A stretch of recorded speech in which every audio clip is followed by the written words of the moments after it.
This episode of The Dig is brought to you by our listeners who support us at patreon.com and by Haymarket Books, which has loads of great left-wing titles, perfect for Dig listeners like you. One that you might like is Dead Cities and Other Tales by Mike Davis. For the late, great Mike Davis, the ravaging of the climate by capital and his prescient analysis of its consequences for those of us left to deal with the resulting crises was always a central part of his urban geography. In these wide-ranging, incisive, and hauntingly relevant essays, Davis asks us to consider what we would find if we put a microscope to the ruins of Metropolis, and provides a riveting account of the disasters that he finds on the other end. Natural, man-made, and those, as in the case of climate calamity, where the distinction is impossible to make. Find Dead Cities at haymarketbooks.org, where all paperback books are 20% off every day.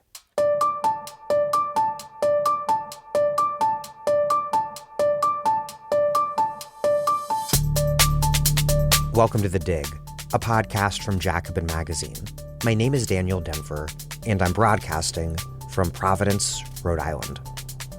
Last week, we published an introduction to Stuart Hall's Marxism, and we did so in an unusual format, unusual for The Dig, a narrative essay put together by our team at The Dig, led by Ben Mabee, interspersed with clips of Michael Denning's analysis and passages from Hall's work, closing with some moving words from Hall himself. This episode is my interview with Michael Denning on Policing the Crisis, Mugging the State and Law and Order, a 1978 book collectively authored by Hall and his colleagues at the Center for Contemporary Cultural Studies at the University of Birmingham. That's Stuart Hall, Chaz Critcher, Tony Jefferson, John Clark, and Brian Roberts. If you haven't, I suggest that you listen to last week's episode first. Policing the Crisis is a big and unusual book. The book begins by addressing a moral panic that took hold in England during the 1970s over muggings committed by young black men from migrant backgrounds. But they don't take the existence of a mugging crisis for granted or at face value. They dig deeper and made the muggings an entry point into a wider and deeper analysis of the conjuncture of the entire racialized political economy of late capitalist Britain amid economic crisis, large-scale migration, and imperial decline. They theorize the capitalist state and the law, and how we should approach analyzing the connection between politics and law on the one hand, and capitalist economic relations on the other. As Assad Haider writes, quote, "It is an almost unbelievably wide-ranging book. Empirical investigations of mugging and analyses of media representations are interspersed with theoretical elaborations on the ideology of empiricism, the problem of the English aristocracy, and Marx's account of Bonapartism. The history of post-war British capitalism is recounted with careful attention to Elvis, Mods and Rockers, and Desmond Dekker. Ultimately, Policing the Crisis examines the structural contradictions of post-war British welfare capitalism and why that became a crisis for organized labor and for the Labour Party. The failure of the youth counterculture, shop floor worker rebellion, and black protest to converge into a revolutionary force.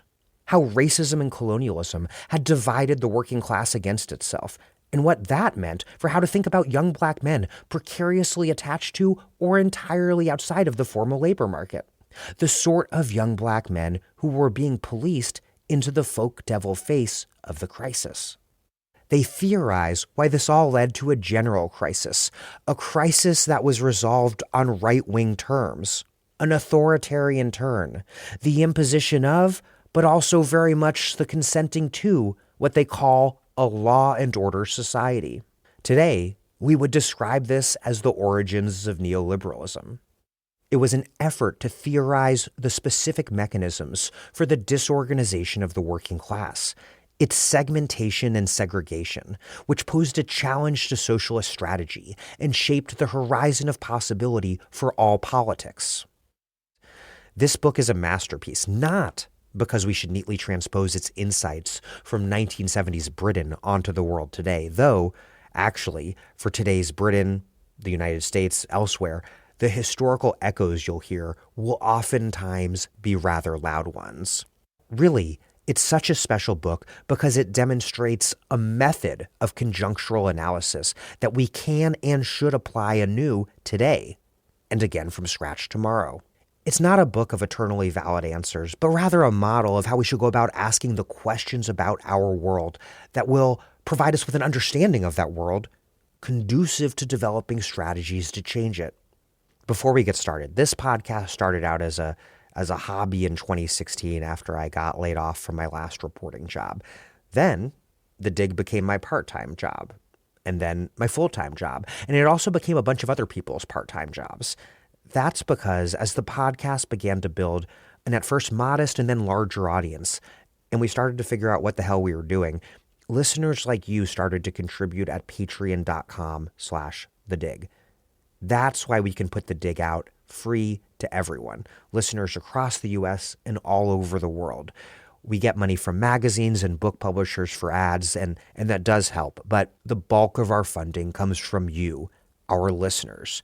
To be a little more precise, I estimate that it's somewhere between like 3 and 6% of you regular listeners who chip in to donate. That's amazing it works, like that can fund the show. So thank you to the roughly 1 out of 20 of you listening right now who do chip in. If you're among the 95% or so people listening right now who are free riding, hey, consider kicking in $5 a month if you can, or more, whatever makes sense. It really is what keeps the show going strong. That's patreon.com/thedig. One last request. My organization, Reclaim Rhode Island, helped tenants at Atlantic Mills form the Atlantic Mills Tenant Union, the state's first commercial tenant union, in the face of the historic building being sold to a new owner and big worries about rising rents and displacement. Atlantic Mills is a giant former mill full of artist studios and small Latino businesses that's really at the heart of everything that makes Providence, Providence. And this win and their struggle, it's huge for the tenant movement in the state and for our rent control campaign here in the city of Providence. They are trying to raise $10,000 for their legal support fund. They're almost there. I'm putting a link in the show notes. Please donate. Okay, here's Michael Denning, a Marxist cultural critic and historian who teaches at Yale University, where he coordinates the Working Group on Globalization and Culture. His recent essays, Everyone a Legislator and Impeachment as a Social Form, appeared in New Left Review. He's also the author of Noise Uprising, Culture in the Age of Three Worlds, and The Cultural Front. Michael studied with Stuart Hall at the Center for Contemporary Cultural Studies at the University of Birmingham, just after the publication of Policing the Crisis. Last week, we published our narrative introduction to Stuart Hall's Marxism, which included a ton of analysis from Denning. Check that out if you haven't already. Also, check out our 2-part interview with Denning on Antonio Gramsci. It's available in our vast archives.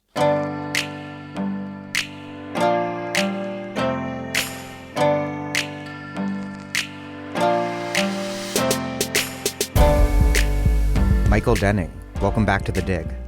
It's good to be back.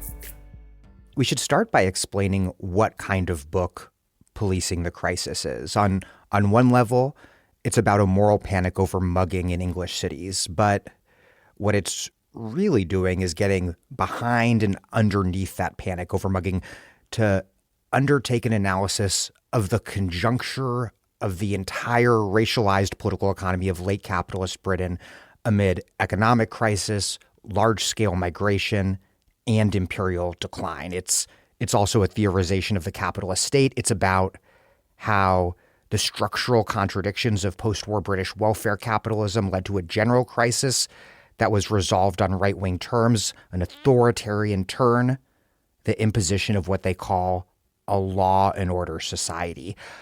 It's so many things, and we're going to get into this in a lot of detail, but just to start off, What kind of text is this, and how should we read it? It's a weird text. There's some ways I think it's not a good book, but it is a great book. And let me say a few things about that. Partly it has to do with the fact that it was written as this collective work. So one needs to think about why one might read it now, how it was put together, and what the structure of the book is. When Stuart was in 2008 in an interview, he said, "I am the sort of writer about the history of the present. And so almost everything I write is a kind of political intervention. That accounts," I'm still quoting him here, "why I've never written a big book, except for policing the crisis, which is not all mine by any means." A fascinating thing. It is the big book that Stuart did, and it was interesting that a year before he died in 2013, they put out a new edition with a new preface. So I think Stuart felt very proud of the book. On the other hand, he's very careful to say it was not all mine and that it was really the product of a collective. He was the director of the center at that point, and there were 4 collaborators named in the title, but you go into the acknowledgments and there's 3 or 4 other people who are already named as actually drafting chapters in different kinds of ways. And in some ways, I think the Birmingham Center needs to be thought of in not unlike the Frankfurt School, back both before it left Frankfurt and when it came to New York. One of their early projects in the late 1920s and early 1930s was a reflection on the German working class and its politics and ideology. And I think in some ways, this was that kind of a project, that they actually wanted to figure out the common sense of British society at a particular moment. We'll go into the details from the early 1970s to the last bits that get into the book, I think, are in the fall of 1976, and this was published in the spring of 1978. Just from a kind of personal thing, I arrived at the Birmingham Center in the fall of 1978. So this had just barely been published. I hadn't read it yet. I went to the center not knowing about this project at all and found it as an American coming to this book. And I think reading it now 50 years later is not dissimilar. Quite difficult book to figure out. I didn't know any of the characters. I didn't know British politics and the elections and all of the different figures that are in there, in the way that if they had been talking about Nixon and George Wallace and George McGovern, it would have been easy for me in the U.S. context. So it was a difficult book. And I feel like in many ways it's taken me years to finally figure out, because there's more than one book that's involved in it. It was a kind of, so why go back to it? There's a few reasons, I think. The first one is it was a kind of laboratory, and the group that put it together over 6 years, they say at several points, for the ideas that Stuart would then become famous for in the essays of the 1980s and 1990s. And as I think we said earlier, that in some ways many of the classic lines about race being a modality through which classes lived and about articulation and the articulation of society are actually first worked out in Policing the Crisis at some detail. And so in that sense, it's a kind of the laboratory where what will then be presented often in more public, more popular essays that Stuart becomes well known for. It's almost like, I don't want to push it too far, but it's almost like a scientist. This is the kind of laboratory work on which then the findings are put out and become most famously right from the beginning. His great essay on the great moving rights show on the election of Thatcher. Thatcher was elected in the spring, I forget whether it's April or May of 1979, a year after this book comes out. And one of the things that they even say in that 2013 preface is that like good social science, this actually was predictive. In many ways, the kinds of things, Thatcher only turns up at the very end of this book. I think, 350 pages into it, all of a sudden you see Thatcher as the education secretary moving into this story, but it seems quite the logical end of the story in some ways, the election of Thatcher. One way I might actually think about this is that the different elections that are talked about in this have an uncanny resemblance to the last 8 years in the United States. That the election that they pay a lot of attention to, the 1970 election, when Heath and the conservatives come into power, and where we'll return to this, Heath is seen as a kind of Bonaparte figure. Then in 1974, the conservatives lose and a new Labor government comes back under Wilson and then Callahan. But by 1978, in a kind of second coming of Heath, Thatcher wins. And that trajectory of the unexpected election of Trump, the thing that maybe things were back to normal with the Biden administration in 2020, and now with Trump essentially winning a second term, is in some kinds a kind of uncanny parallel to the move from normal times to exceptional times that they talk about in this book. Two other ways you might think of this. One is clearly for those, the kind of beginning of a set of works, which we won't go into here, of the kind of new Black British theory and arts from the 1980s. So that this leads directly to a later center book, The Empire Strikes Back, edited by Paul Gilroy and Hazel Carby, among others, to Paul Gilroy's There Ain't No Black in the Union Jack. A variety. Stuart later says the period between 1980 and 1985 was the high point of Black political militancy in Britain. And so in some ways, I think this is also a kind of precursor to that work that will be seen later. One might see it, if one were to read this book now as an American, read it together with Steve McQueen's series of films that were released in the U.S. a couple of years ago, the Small Axe, 5 connected films about the British West Indian Black community from the late 1960s to the early 1980s, in some sense. And McQueen was actually, I think he was born around 1969, so he was just a child in that period that he's now capturing in these recent films. But in some ways, Policing the Crisis is the other side of that. And then I think another way to think of it, if you're coming from a U.S. thing, is to think of the kind of U.S. equivalence of this work in some ways. This is written more or less the same time as Cedric Robinson's now extremely well-known Black Marxism, I think 1983. And I think that Robinson's theorization of a racial capitalism, writing off of the U.S. experience, has interesting differences and parallels between what Hall is doing in his account of a kind of racial capitalism in Britain.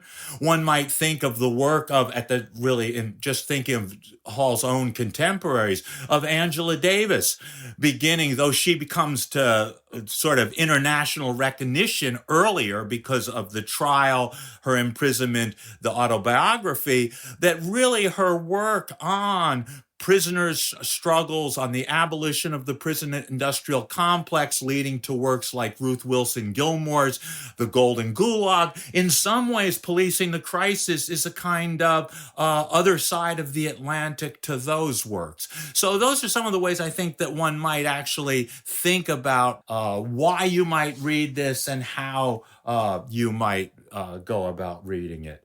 It's a hard book to read because the book changed in 2 ways while they were writing it, and because they were writing it for the moment, they didn't stop and then take another 5 years to update it or fix it. And so in some ways, the place the book begins is not the place where the book ends.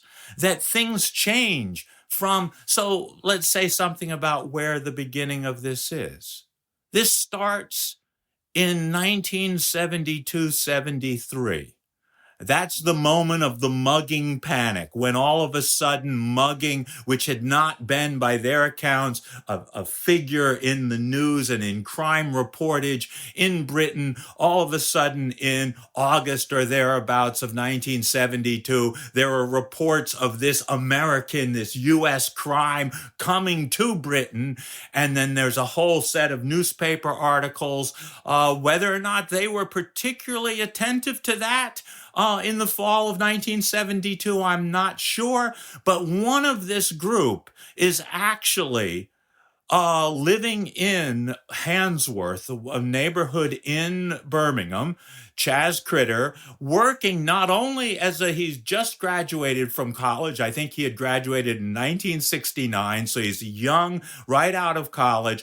He had enrolled in the PhD program as a graduate student at the Birmingham Center to study with Stuart, and at the same time was a co-founder of an action center in Handsworth and was living and working in the Handsworth community to provide a space for essentially teenagers to meet and gather and have some facilities. And so he's a kind of community activist and an academic at the same time. Several young men, 16 was the oldest of them. 3 of them are arrested for an attack and a robbery, and they are then sentenced in March to, in one case, the 16-year-old to 20 years in prison for this. And as a result, the Critter and the others actually put together a support committee in some kind of way to try to have an appeal of this sentence. The sentence is turned down. And in some ways, Stuart says, the group came to them and said, let's do something about this, and let's study this, and let's think about this. And so the project on mugging actually came out of a very specific community issue that they were involved in Birmingham. That will still be in the book in a few different places, but the book will go in very different places, as you said. In some ways, mugging becomes,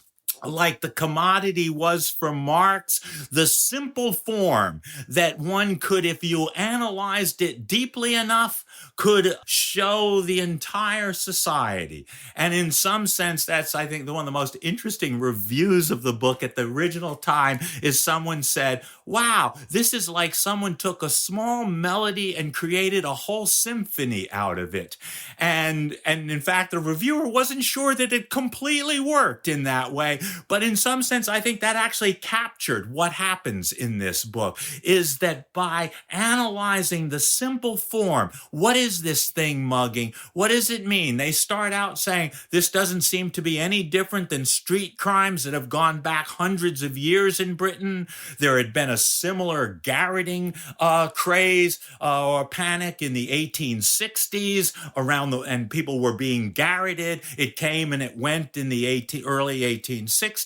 And so it seems they say right at the beginning, the only thing new about this was the label. And then how do you begin to think about that? But then over those 4 or 5 or 6 years that they're writing this and investigating it, they find that the story changes. So partway through the book, they say, all of a sudden, our narrative started out with mugging, and it's now actually about the confrontation between the police and the Black community. And so that's one of the things that you actually see as the book. They don't go back and rewrite the first chapters in order to do that. That's something that sort of follows in the logic. And then oddly enough, also theoretically, and this is partly about how to think about reading a book that is 50 years old and whether one really even needs to at this point, though I think it repays attention. One of the intriguing things is right in the early 1970s, this whole book starts the project of studying this in 1972-73. Well, Gramsci's prison notebooks are first published in a major collection in English in 1971, the selections from prison notebooks. And Marx's Grundrisse is published in a new edition in the first translation into English in 1973. One of the first things Stuart Hall does as soon as the Grundrisse appears is write an immense interpretation of the introduction to the Grundrisse, a kind of methodological how to think about Marx's method in a new way based on the Grundrisse, and that sense that one would start again from a simple form. That's one of the places where Marx says, you might think we just start with the population. No, one needs to be, that's too chaotic. That's too already constructed. One has to start from a simple form and build up from the concrete determinations on that. And in some ways, this is at the same time that they are reading and thinking about the Grundrisse, they are actually then thinking about how one could do a project on the contemporary that would start in the same kinds of ways.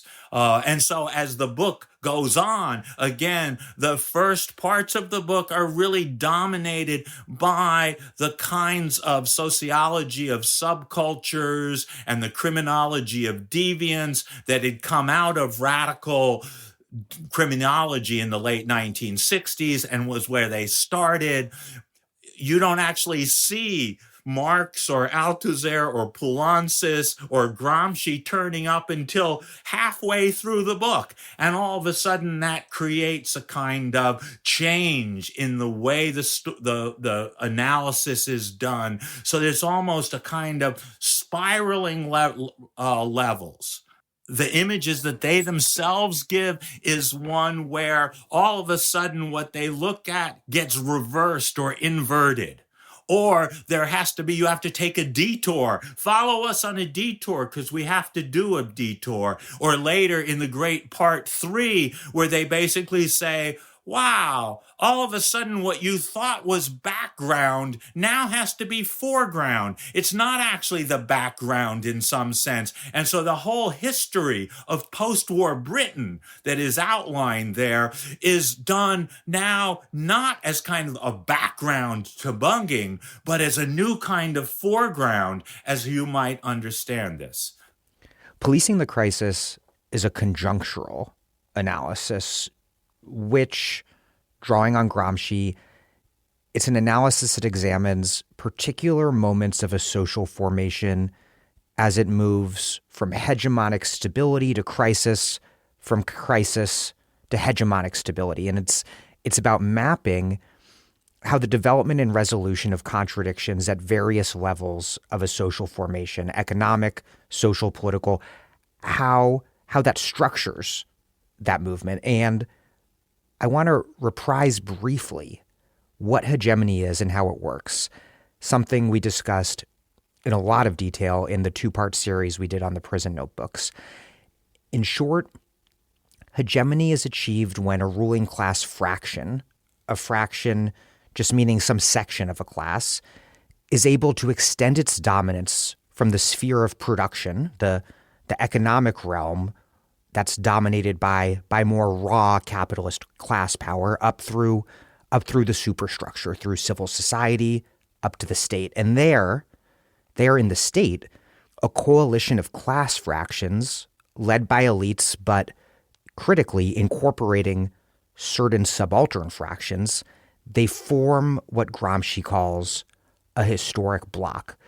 A historic bloc at the height of its power, it orchestrates hegemony by winning as close to universal consent as possible. And they accomplish that by mystifying their rule. So it seems as though their regime represents society's universal interest when, of course, this is obscuring the reality that their rule represents much more narrow, particular class interests. And this form of hegemony, according to Policing the Crisis, it finds its most ideal conditions in the liberal democratic state because it's precisely the relative autonomy of the state in such a system that allows for it to perform that role.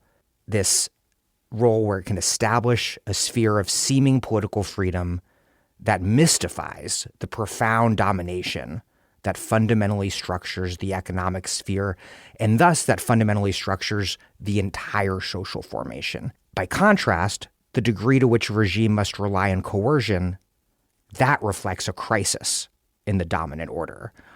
What sort of analysis does this concept of hegemony, borrowed from Gramsci, unlock for Stuart Hall and the Birmingham School? That's very well put. But the intriguing thing about the book is that it doesn't work in that kind of linear way that you just outlined it, even though I think that is an accurate sense of if one were to map it in a kind of outline. And and that's why I think that in some ways, the devil is in the details of how it goes. So let me say something on the 4 parts, because I think those are different ways of thinking about hegemony and about how you would imagine that. So the book is in 4 parts.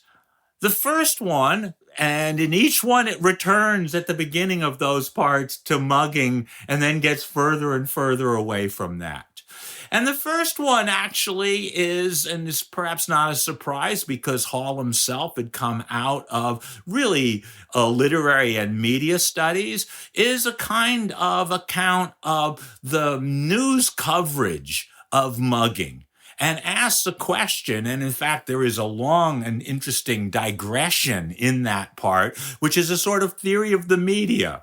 And it's sort of, how does the 3 apparatuses that are crucial in labeling mugging as mugging, which are the police apparatus, the judiciary, and the press, how do those work? And the first part of this book is actually a fairly detailed account of that. And in a number of those issues, but in slightly different ways, so that the press has its own kind of sense of autonomy and professionalism, which is different than the notion of the independence of the judiciary and its autonomy and the professionalism of the police. So in some sense, exactly what you said, that in parliamentary democratic state, one of the ways in which what they call the dialectic of consent and coercion, because there's never a world without any consent or any coercion, is actually put slightly differently by the police and put by the press and by the judiciary.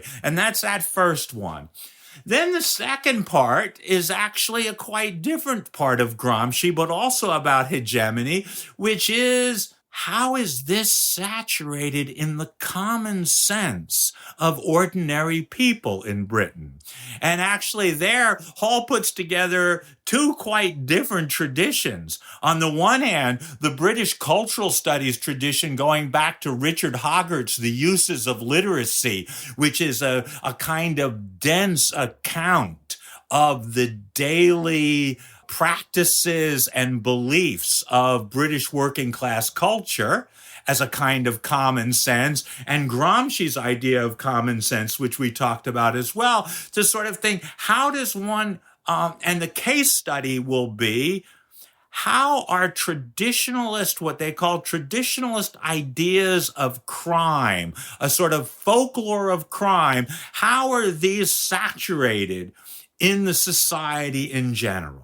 And here we do not move to the police, the press, and the judiciary, but to the question of family, of cities, of discipline, of social themes of respectability. Here there are parts of it where they almost write like a novelist, kind of giving an account of the forms of thinking that are embodied. And several points they ask the question, how do you even research common sense? That whereas the first part, it seemed fairly clear. You read the press, and I remember going to Birmingham, and nobody actually had libraries of all of the popular tabloid press.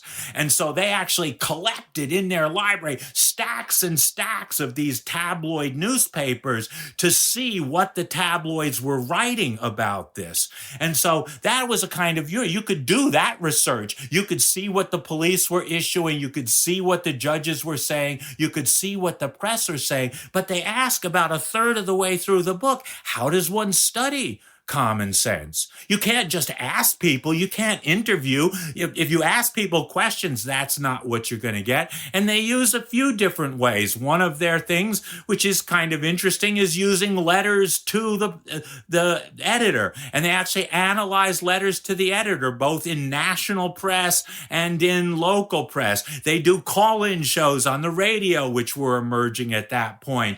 They do the abusive letters that were sent by private people to the mothers of the boys who had been convicted. And so they do this in a variety of ways, but that's partly the second part of the way of thinking about hegemony is how are these kinds of deep-rooted notions of crime and the law, of what they call the calculus of work, the idea that though there aren't any rewards in work, you don't get paid much. It's not very rewarding, but nonetheless, in return, you will get the pleasures and the leisure of the weekend and the vacation and things like that. A variety of things of what happens for the particular moment they're looking at, of the new notions of affluence that emerge in Britain in the late 50s and early 1960s as which was taking apart certain traditional working class cultures and values.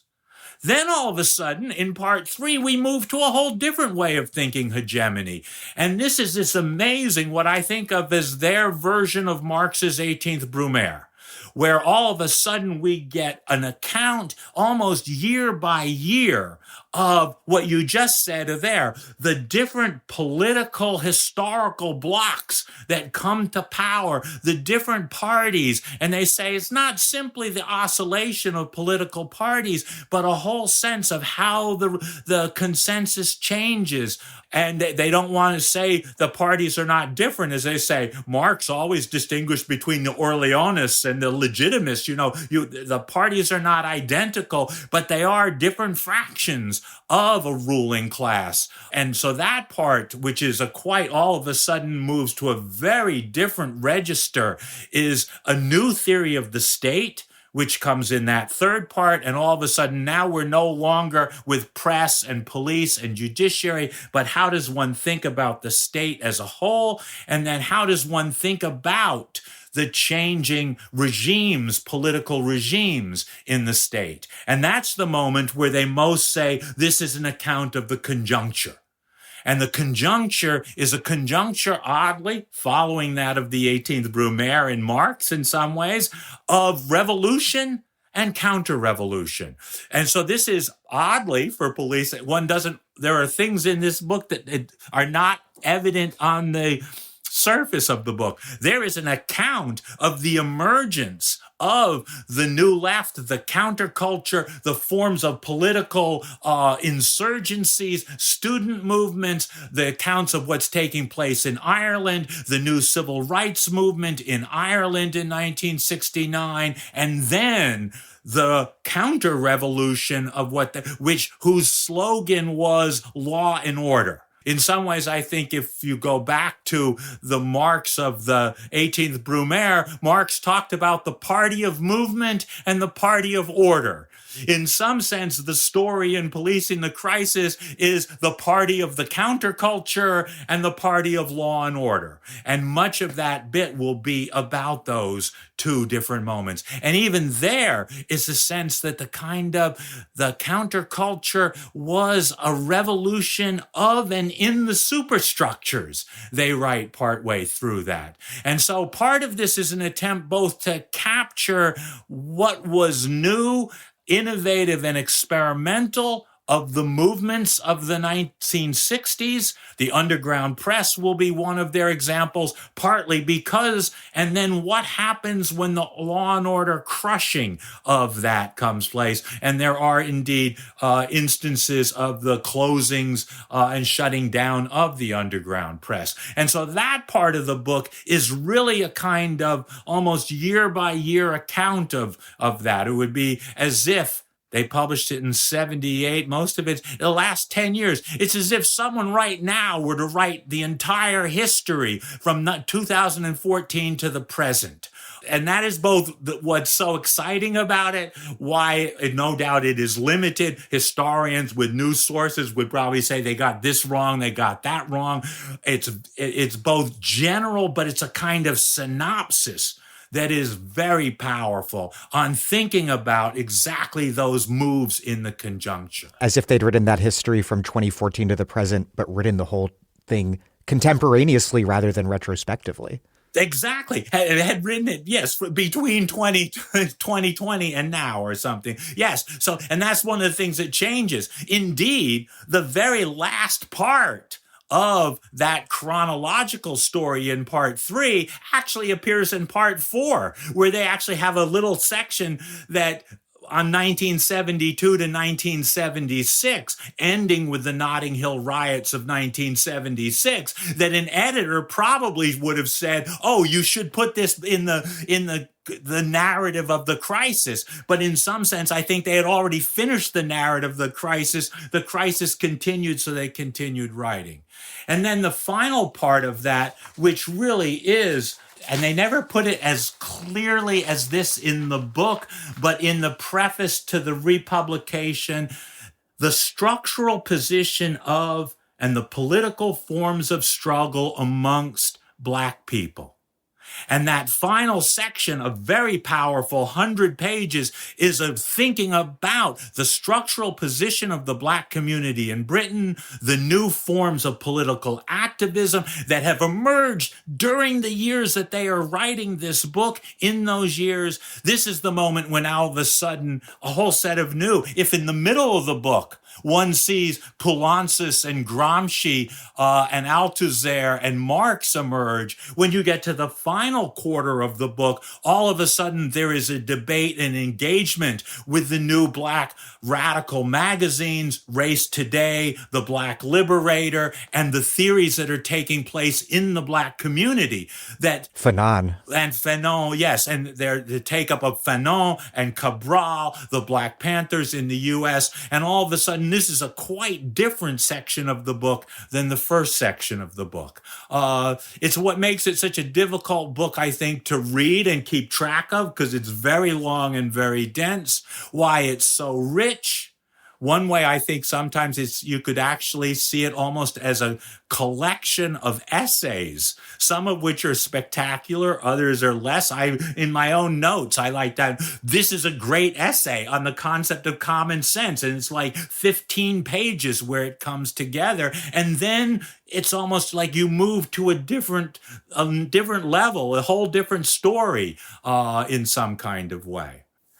Yes. So, for instance, much later on, I think this is 2008, an interview says to Hall, "You wrote that race was the modality through which class was being experienced." And Hall immediately answers that comes out of the work on policing the crisis in the 1970s. And it was a way of rethinking what in the 1950s would have been seen as two separate things, race and class. So already he's seeing this as a difference. Would I say it now? This is Hall speaking in 2008. And he says, well, I would also want to remind people that class is the way in which race is lived. And interesting. So that in some sense, that also says things about the conjuncture, about Hall's own sense of that. And so to see the modality metaphor, which is so central to this book, we can go into the particulars, 3 great moments where it emerges, and then will come up in the race articulation essay that we talked about earlier and other places in his thing, is not just a solution to, quote, race and class or whatever. It's a kind of new way to pose a question that had been posed in older terms, as he says, in the 1950s. The building blocks of the authoritarian turn to the law and order society, according to Policing the Crisis, it's a series of moral panics that become stitched together into one big general panic over the social order, the sort of general panic that culminated in the successful law and order campaigns waged by conservative leader Ted Heath in the 1970 British election and by Nixon Agnew in 1968 in the U.S. And in these situations, all dissent and deviance are rendered into a giant, cohesive, violent threat to the state and also to society, because at this point, for reasons that they get into, the state and society become in many senses one and the same. They write, quote, "Whenever separate issues, categories, and problems begin to be blurred in a general and specious ideological convergence, one can assume that the pressures towards sterner control measures, more widely and indiscriminately applied, are also escalating. This is the point where the crisis appears in its most abstract form as a general conspiracy. It is the crisis, but in the disguise of Armageddon.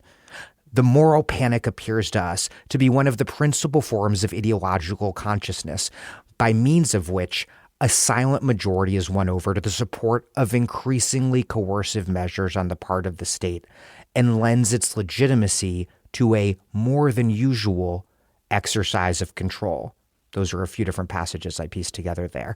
How does that all work? What is a moral panic, and why is it that various panics about such seemingly different things get threaded together into this single existential crisis that then plays such a critical role in facilitating the authoritarian turn? Because I think we often think of moral panic as something kind of superficial, but for them it's related to a profoundly material crisis in the most fundamental sorts of ways. Yeah, I think at one point they say it is the phenomenal form of the crisis, which is to say captures both that sense that it is a form, it is not the crisis itself, but it is very real. And it does seem that Hall and his collaborators in this really think that the forms that social thought, what they early in the book just refer to as images of society, and in a kind of most neutral way, that the images that we carry are important in that way. And the moral panic, in some ways, is the moment when there is a panic or a set of fears around those images, although those images take that kind of shape of a fear, of what they often use the terms of folk devils or demons, specters that appear, and the demons have to be conjured up. So it's a double argument, let's say that. On the one hand, they do have this interesting argument that at various points, panics emerge around particular themes in a society, and often because of different instances. One of the famous ones, which has been put in many television shows and movies, is the mods and the rockers, a kind of moral panic about this young people fighting in gangs with their own ways of dressing and whatever. A whole set of moral panics, around sexuality, the family, which is the place where the alignment of the sexual and the social takes place. Moral panics about generations, moral panics about people not going to church, a whole variety of things, but they're relative to separate. In their account, and this is not necessary to take place, but in their account from the late 50s through the 1960s and early 70s, they see a succession of these moral panics ending up condensed into one general panic, one which you just outlined, one sense that society is falling apart, that there is a conspiracy, that there is an enemy, and that has to be addressed. And there's a way in which they, if you think of this analytically, they basically see this could happen in two different ways. Either a moral panic can displace people's attention from one kind of crisis to another, and people worry about one aspect of a society, the panic around trans or something, to take their mind off something else. Or there are other moments where all of a sudden all of these things come together. And they do find in their account, and I don't think this is that they will necessarily come together, but in the early 70s, the panic about trade unionists holding the nation at ransom, the panic about terror in Northern Ireland, the panic about the black community and mugging in Brixton, the panic about young people, the panic about drugs, and they talk about the arrests of Mick Jagger and other figures, that all of these kind of condense into a single panic. Again, one may or may not, I'm more interested at this distance at seeing the logic of how they're thinking about this than whether they were right about that at that moment. Certainly living through it. There's a moment where they feel 1972 was the year. It begins in violence. It ends in violence. That's a kind of year that felt like they were at the crux of that moment. And indeed, the question then of where it's moving from forms of consensus to forms of what they call the law and order society, and of normal times to exceptional times. These are meant as kind of middle level abstractions. These are not the kind of abstractions like logic of capitalism in general. This is more, one would have to argue, are we in normal times right now? Are we exceptional times? Well, how does one see that? Are we moving from exceptional to a new normality? That will be one of the things they later on say, is that actually what Thatcherism did was create a kind of new normality. And then it itself had its own crises. And if one were to extend this story, one would have to write it in different ways. There were different moral panics, different folk devils that get invoked later on. And however, one of the reasons that they want to do this is, and it was something that was coming through, this is worth emphasizing in some kinds of ways, because it is an echo between the period in the 1970s and our own period. And this is a different thing about who Hall's cohort is. One might also think of this book and Stuart's work as kind of kin to two other bodies of work written by Marxist theorists from the post-colonial periphery who were studying and teaching in the metropolis. And I'm thinking of Nikos Poulantzas, a Greek Marxist who was in Paris in these years, and Ernesto Laclau from Argentina, who was teaching in England. And both Laclau and Poulantzas wrote, and Stuart was deeply involved in thinking about their work. He did an interview with Poulantzas before Poulantzas's death. He'd worked together with Laclau. And what both of them were thinking about was the new forms of populism, authoritarianism, and fascism. And one of the issues is, does one call this fascism? Are the Greek colonels from 1967? Are the Argentine generals? Is this fascism in a kind of classic way? Or how does one understand it? And one of the key things about this book will be, one reason they call this the law and order society, because they say this is not yet Chile or Brazil. It would be a mistake to think that 1970s Britain is the same as Chile under Pinochet or Brazil under the generals. And so the question, one of is to say something about what are the varieties of authoritarian state forms, and how are they articulated? Laclau's famous book of the 70s had a chapter on fascism, towards a theory of fascism, and a chapter towards a theory of populism. And in some sense, the notion of authoritarian populism, which Hall will later develop in his essays in the 1980s, first emerges. I think the first time I saw it in this book is about 2/3 of the way through this book. Again, the kind of laboratory. The book doesn't start with that as a theory, but about 2/3 of the way, they're beginning to get toward the notion of authoritarian populism, of the way in which particular political figures inside what is still a parliamentary electoral system, elections are taking place, are putting together out of these moral panics a new kind of coalition that will actually be able to win elections and try to form a new common sense. And I think that's a fundamental part of what's being analyzed in this book. And right now, as people argue on the left about whether fascism or late fascism is the appropriate name, how does one name what Trump and the movement that elected Trump that got, well, it certainly didn't get a mandate, but somehow managed to get half of the people voting, 48 or 49% on either side. That division, what does that mean in that kind of way is, I think, the kind of issue. Now, I don't think that Policing the Crisis has the answers to our contemporary situation, but I think it models the kinds of analysis that needs to take place, both at those levels of police, judiciary, press, at the level of common sense, at the level of a conjuncture of successive moral panics and successive regimes, and at a level of understanding the working class communities and the divisions, as they say at one point in the end of this book, that the crisis of the working class has become a crisis in and between the working classes in that period.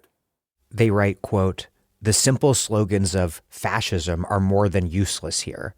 They cover up conveniently everything which it is most important to keep in view. A society where the state is abrogated through the seizure of state power by, say, an armed coup, in which the repressive forces openly take command, imposed by fiat and the rule of the gun, official terror and torture, and a repressive regime installed, Chile and Brazil are examples, is quite different from a society in which each step towards a more authoritarian posture is accompanied by a powerful groundswell of popular legitimacy, and where the civil power in all the forms of the post-liberal state remain solidly intact and in command.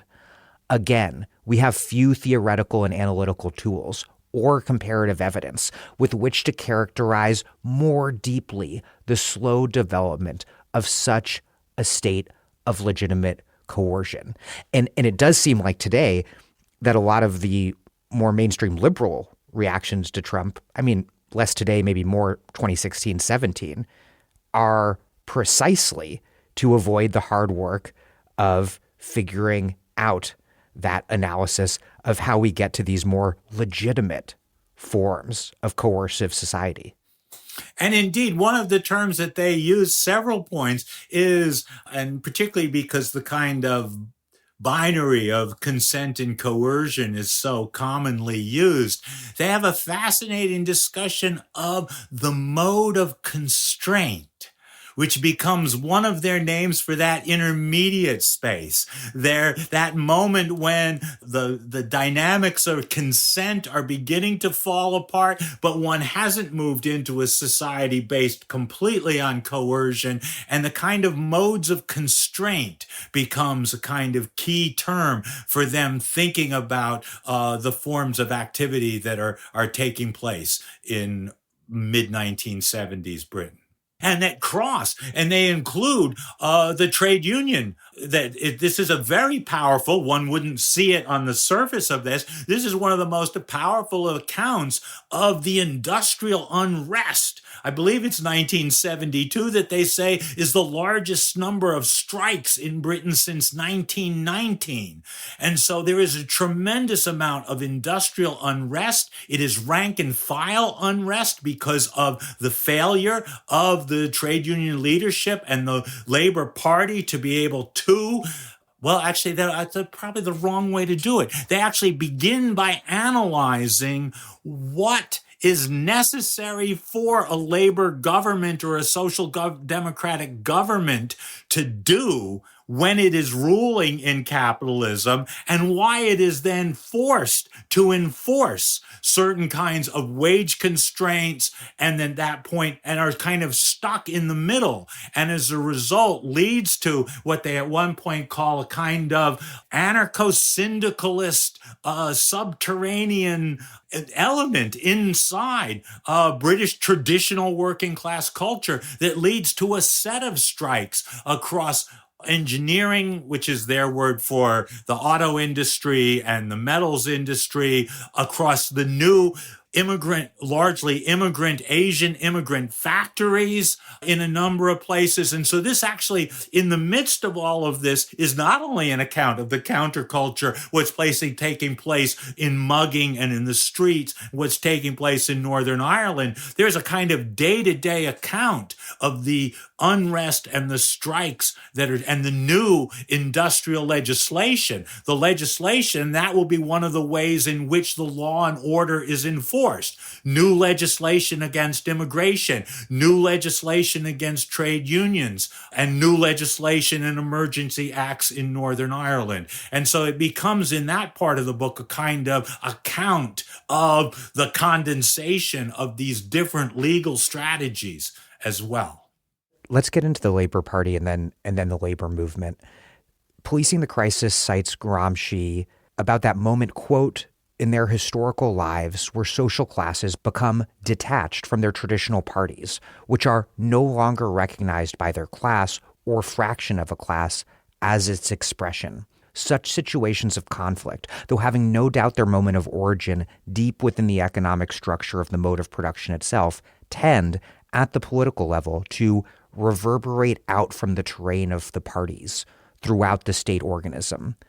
The content of such moments, Gramsci argued, is the crisis of the ruling class hegemony, which occurs either because the ruling class has failed in some major undertaking for which it has been requested, or forcibly extracted the consent of the broad masses, or because the huge masses have passed suddenly from a state of political passivity to a certain activity and put forward demands which, taken together, albeit not organically formulated, add up to a revolution.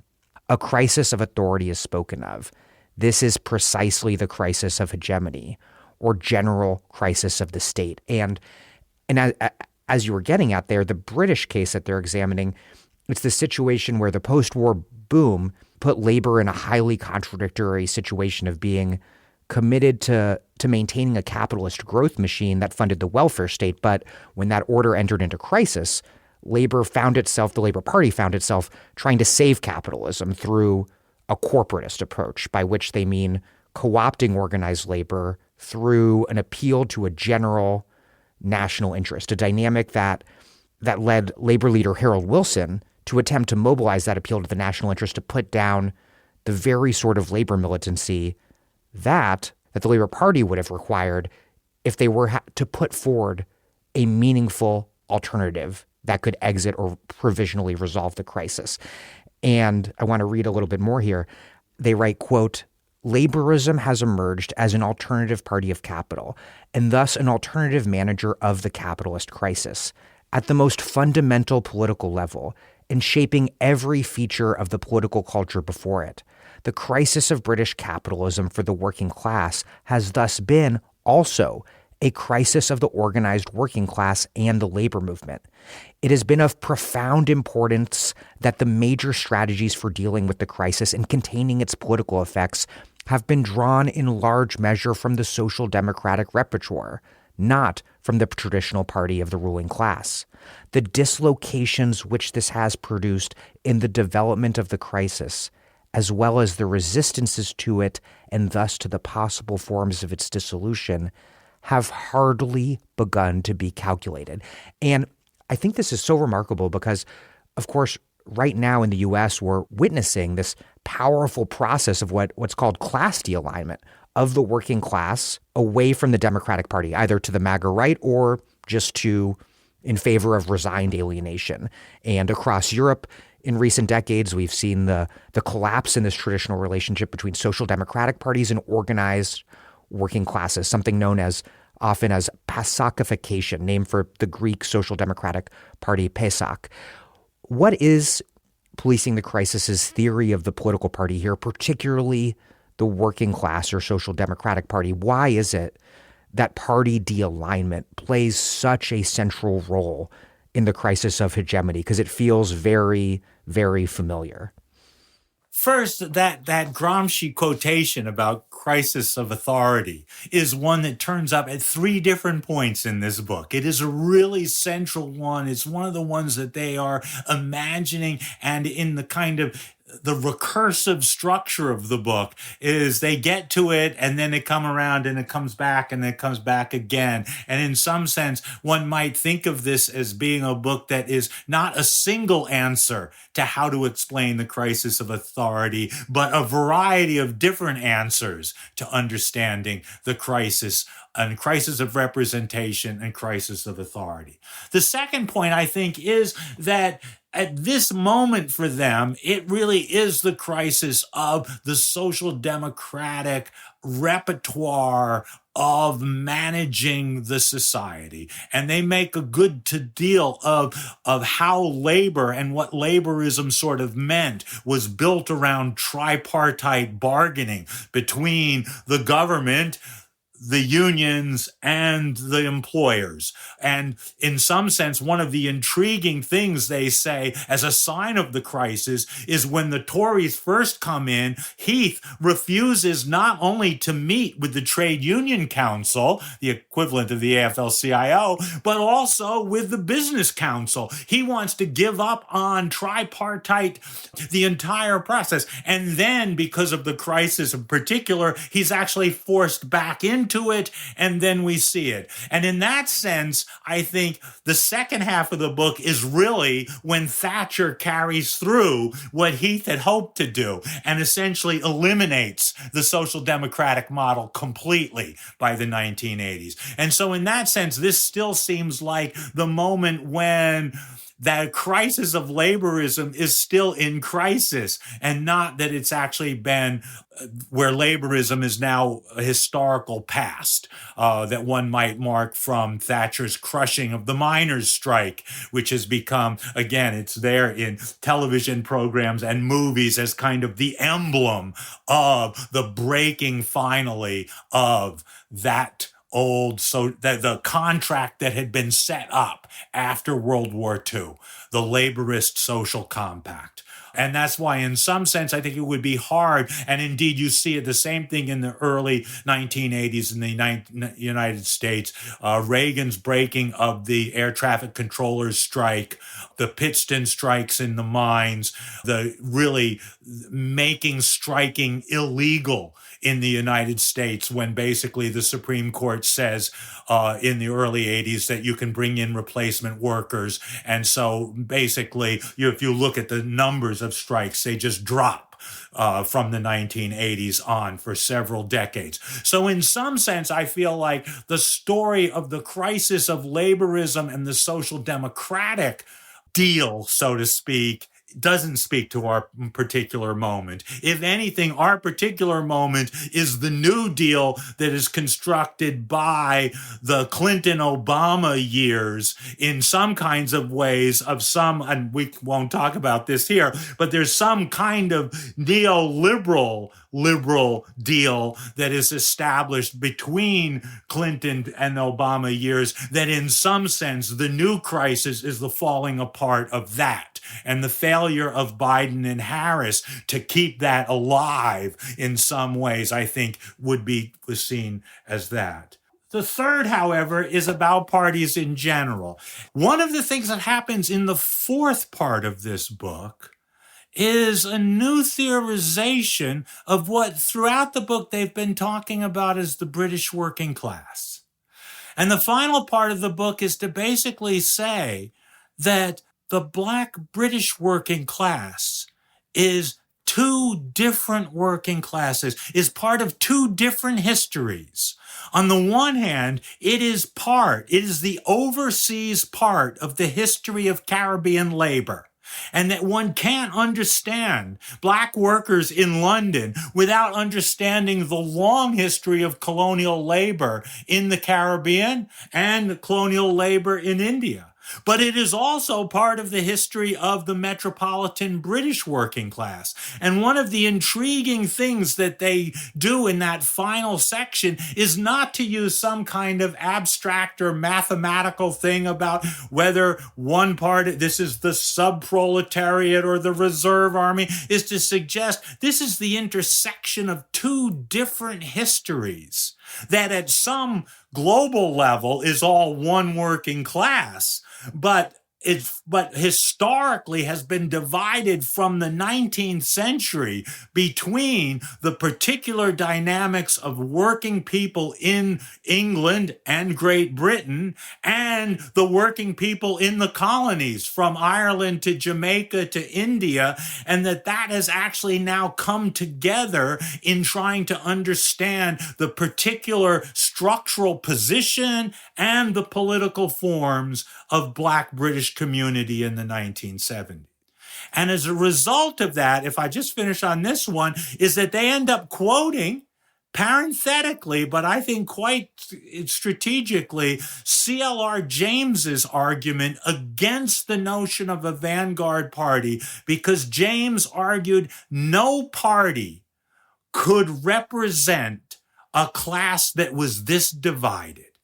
And I think in some ways that will, and then arguing for, and then they move in the next paragraph to talk about Selma James's argument inside the feminist arguments of that moment of the self-activity, the necessary self-activity of all of the fractions of the working class. But in some sense, I think that's actually the position that they're moving toward at the end of this book, is that one actually has to see that in some ways, not only at the level of capital and of the dominant classes, but also at the level of the laboring dominated classes, there is such a divide within and between the segments of that there isn't a single party that is able to represent that. And I think so in that sense, the failure of the Labor Party to be that representative is not the mistaken ideas of particular labor leaders or whatever, but is almost built into the structural positions of that, what they call the international division of labor with its hierarchy of labor powers. This is something we discussed the last time we spoke, with Hall arguing that different modes of production, different sorts of capitalist orders can coexist in one single capitalist social formation. In this case, the British metropolitan late capitalist conjuncture having layered on top of it or through it a colonial capitalist labor regime, and making that sort of analysis is where they ultimately end up attempting to understand how to do a class analysis of young migrant descendant Black men who are either pushed out of or refusing the labor market, and thus disproportionately likely to be involved in mugging. Yeah, I think the difference is, and maybe it was what we talked about, is that and this is a slightly arcane thing, but in the literature, the debates of that moment, the early distinction was between a mode of production and a social formation. And that a particular, so maybe this would follow in a way, a particular social formation was seen as the uneven articulation of different modes of production at the same time. And I think I said earlier, and I'll say it again, I think Hall was never terribly interested in defining the mode of production or the logic of the mode of production. And when they say at the beginning of the preface to the second edition that the object of study in this book is the social formation, it is precisely the social formation as the articulation of those different modes of production. On the other hand, if we get to that issue of articulation, which is a crucial one in this sense, the articulation of the history of Caribbean labor with the articulation of the British working class is an articulation, a linking, a connecting that creates certain kinds of contradictions. On the other hand, as they say, these articulations need to be articulated. And throughout, if you remember from the other essay on articulation, what Hall adds to the structuralist Marxists of the 1970s is a real sense of the need for language and communication and signs as a way of articulating. These alliances, these historical blocks do not happen automatically. There's no guarantees of them.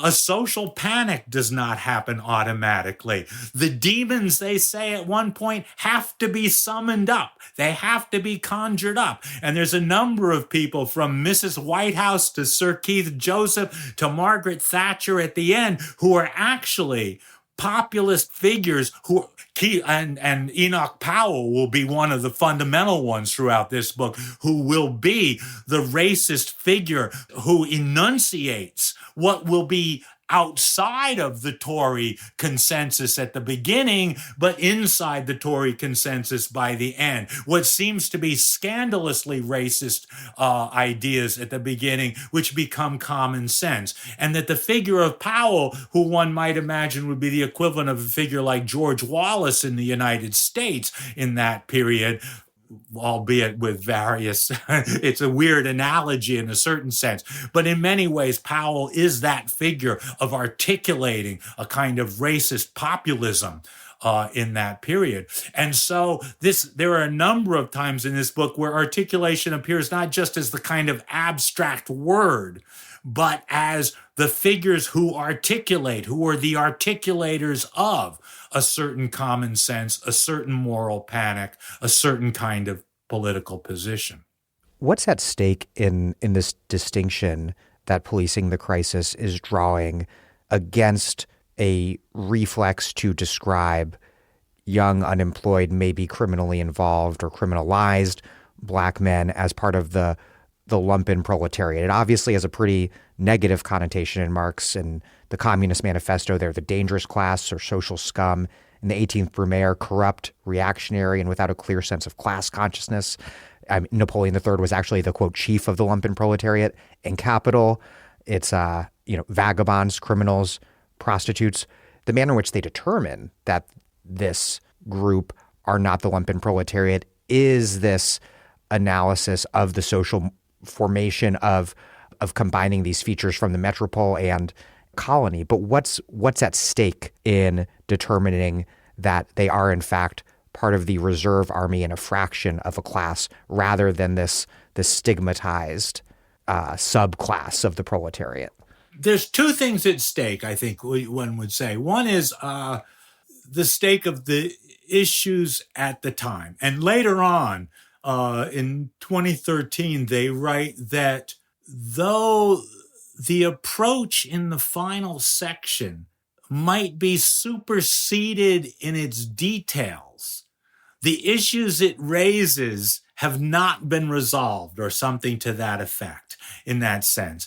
And so I think that would be that basically what you said earlier is the reason why the lumpen proletariat is on the agenda. It's because of Frantz Fanon. And one of the things that they're particularly interested in is the fact that one of the powerful theoretical frameworks from the colonial and post-colonial world, Fanon's work, is now having deep impact in North America and in Britain in some kind of way. And in some ways, they even say, we're not really interested in Fanon per se or whatever, but we're interested in the way Fanon is being taken up in the Black community. And since Fanon famously had said that the lumpen proletariat were the spear point of the revolution, many people read that as a now new positive revaluation of the lumpen proletariat. And so it's in the context of that revaluation of the lumpen, and particularly the lumpen as the unwaged, the wageless populations that might be on the criminal edges of a society or the non-legal, illegal side of the society, is, I think, what the issue is at stake. And that's why. And where they will come out, but then there's a second version, is that in the most powerful and dominant tradition of British historians linked to the Communist Party, the figure of Eric Hobsbawm, Hobsbawm has also written powerfully about the forms of banditry and as social protest, social bandits, he called it. But Hobsbawm basically made a kind of linear argument that these things were important in pre-industrial societies before capitalism, but they have lost their critical meaning inside capitalism, where we move to organized working class strategies. And so in both cases, what Hall and his collaborators argue is the theory of lumpen proletariat and Hobsbawm's theory of social bandits or primitive rebels are talking about a period before the development of full-fledged global capitalism, and that neither of these can actually account for the new forms of wagelessness in a subsequent period of capitalism, and that are actually built not out of any of the kinds of models of either Marx's lumpen or Hobsbawm's primitive bandits, but are built out of the kind of structural unemployment, informality, those are the words that are emerging in the 1970s, of the vast cities of the global South and their relation to the cities of the global North. And that this is a new relation of the waged and the wageless parts of the working class that needs some other kind of thing.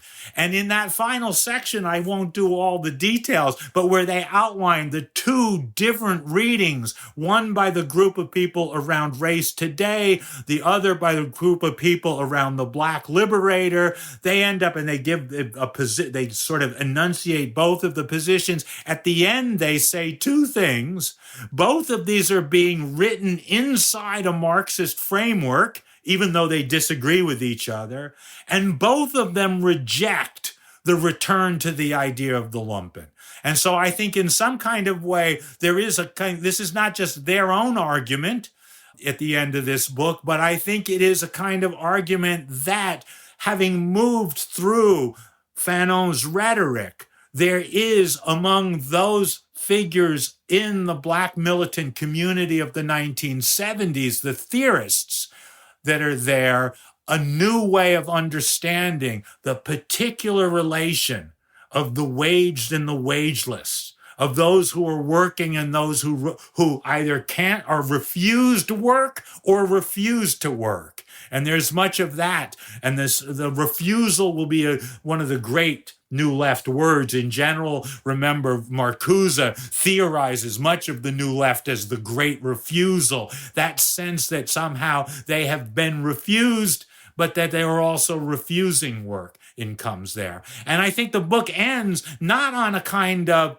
it clearly does not end on a particular position. And indeed, they say that this is not a book that is setting out a policy. And in fact, one could not solve these issues on paper, but rather that final bit is to sort of think through what are the different ways of trying to imagine the structural position and the political forms that are emerging in the Black community in the 1970s.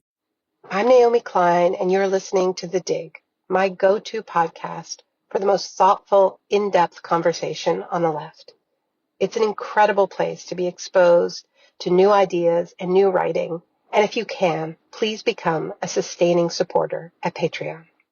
The Dig is produced in conjunction with Jacobin Magazine. These are tough times for publishing, but Jacobin is sticking at it, publishing over 200 original essays every month online and producing the best socialist print magazine in the English language. Jacobin's work is just so vital in creating socialist arguments that can penetrate into the mainstream and, like Marx says, change, not just interpret, the world. But this work is dependent on your support. If you're able, please consider going to jacobinmag.com/donate and making a tax-deductible donation today. Regular monthly donations help Jacobin plan even better. That's jacobinmag.com/donate. You'll keep Jacobin going in tough times, and Jacobin will be there for you for the struggles to come. The authors write of Black workers amid the crisis becoming this increasingly distinct class fraction within the broader working class. Quote, "In this process, economic, political, and ideological factors converge. What has principally governed the flow of Black labor is the underlying rhythms and requirements of British capital. But what has regulated the flow is, of course, legislative, i.e., political action. And what has prepared the ground for this use of Black labor as a fluid and endlessly variable factor in British industry is the growth of racism, ideology. But race performs a double function.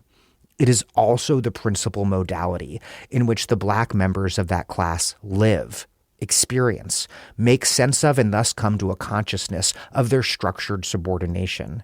It is through the modality of race that Blacks comprehend, handle, and then begin to resist the exploitation which is an objective feature of their class situation.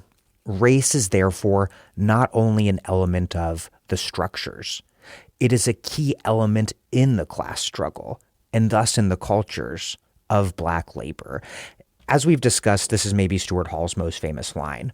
What does it mean that race is a modality in which classes lived? What's the upshot of this contradictory constitution of race being, on the one hand, imposed upon Black people by the capitalist labor market, by colonial relations, by racism, but also it being the identity around which racial and, very critically, racial and thus class consciousness can be formed?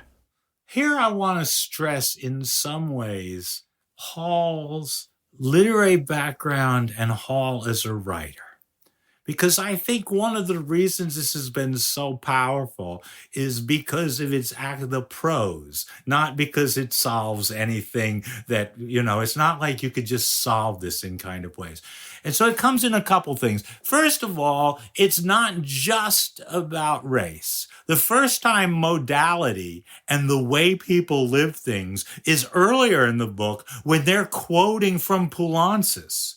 And it's actually more about the structures of culture and ideology and common sense that we all live our relation to class. And so at one level, and that's why even at the end of the book, there's actually a double thing. The two key words, I think, are position and modality.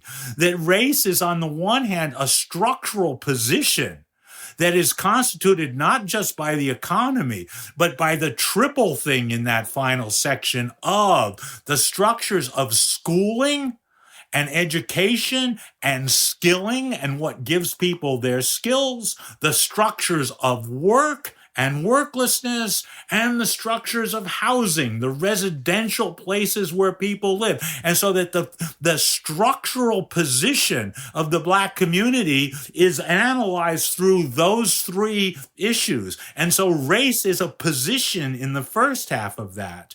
The second half is race as a modality, is the way in which any one of us live. And their argument in the final version of is that white workers and white people live race as the modality, race is the modality through which they live their class as well, in that kind of sense. And it's sort of there. So, and where does it come from exactly? It's quite interesting. I've often thought, this is totally nuts, but take it for what you might, is that the great, and Stuart said this many times, including on the BBC program about music, Desert Island Discs. The musician for Stuart was Miles Davis. And Miles Davis was always associated with something was called, perhaps too simply or whatever, but modal jazz. and which actually was not the old chord changes where one rode through the chord changes in the classic ways of the early bebop or whatever, but one moved from one mode to another. And that modal jazz was also sort of combined to that old folk traditions, that there were different modes of music or whatever. And I always felt that Stuart's attraction to that word, the modality, a way of living things, is not unconnected to his attraction to modal jazz, and that there might actually be a way in which he adopted that kind of metaphor as a way to think through the relations. One of the other ones that's right there at the beginning, I would use this here, is he says that in the very last section of the last chapter, race is the conductor of black labor to the system, but it is a reversible circuit. And a number of places, the metaphor of the conductor, it's right there in the very first few pages, the metaphor of a conductor with its double sense of kind of being a conductor of an orchestra, but also a conductor of electricity, and therefore of power and resistance, becomes connected. At another point, and this is, let's see, this is after talking about the fractions, yes. He says at one point that race has come to provide the objective correlative of the crisis, the arena in which the complex fears, tensions, and anxieties generated by the impact of the totality of the crisis on the whole society can be conveniently and explicitly projected, and as the euphemistic phrase puts it, worked through. It's quite interesting that actually objective correlative has a particular meaning coming out of the literary studies, a weird place one would think, but this I'm sure is where he gets it from T.S. Eliot. And T.S. Eliot actually came up with the concept of the objective correlative in an essay where he says, the only way of expressing emotion in the form of art is by finding an objective correlative.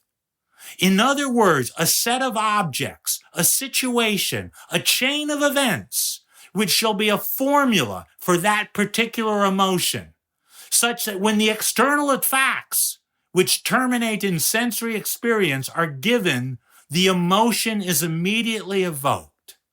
Well, in some kinds of ways, I think that Hall, who no doubt trained in a period when Eliot was like the key literary critic and figure, was imagining exactly that mugging was one of those chains of events, that race was that kind of situation that actually projected a complete emotion. And in some ways, I think another way to think of this book is as attempting to find an objective correlative for the capitalist crisis. It's one thing to say capitalist crisis, and anyone can say that. And in fact, there were many books that were writing that. But how does one find some chain of events that if you follow them through actually can give you a sense of what the emotion, the affect, the experience of that crisis was? And I think that's what they were trying to do. That's why the sociologists and the anthropologists who were sometimes critical of this book, well, they didn't do enough ethnography, they didn't do enough of this. I think they didn't actually quite capture what was at stake, and why in some ways some of the most powerful pages in this book are not when they are giving you their evidence for X, but when they are, and in this case, I think having read other parts of Stuart's prose, I think these are Stuart's prose, where he is actually writing as a novelist, as, to use a word that was one of his favorites, a ventriloquist, where he is ventriloquizing. He does this later in the essay about Thatcherism and how there's a little Thatcherist in all of us. And then he sort of says what the little Thatcherist might think. There's moments in this book where he actually kind of captures what the sort of experience would be in a way that is not unlike a novelist. in creating a kind of objective correlative.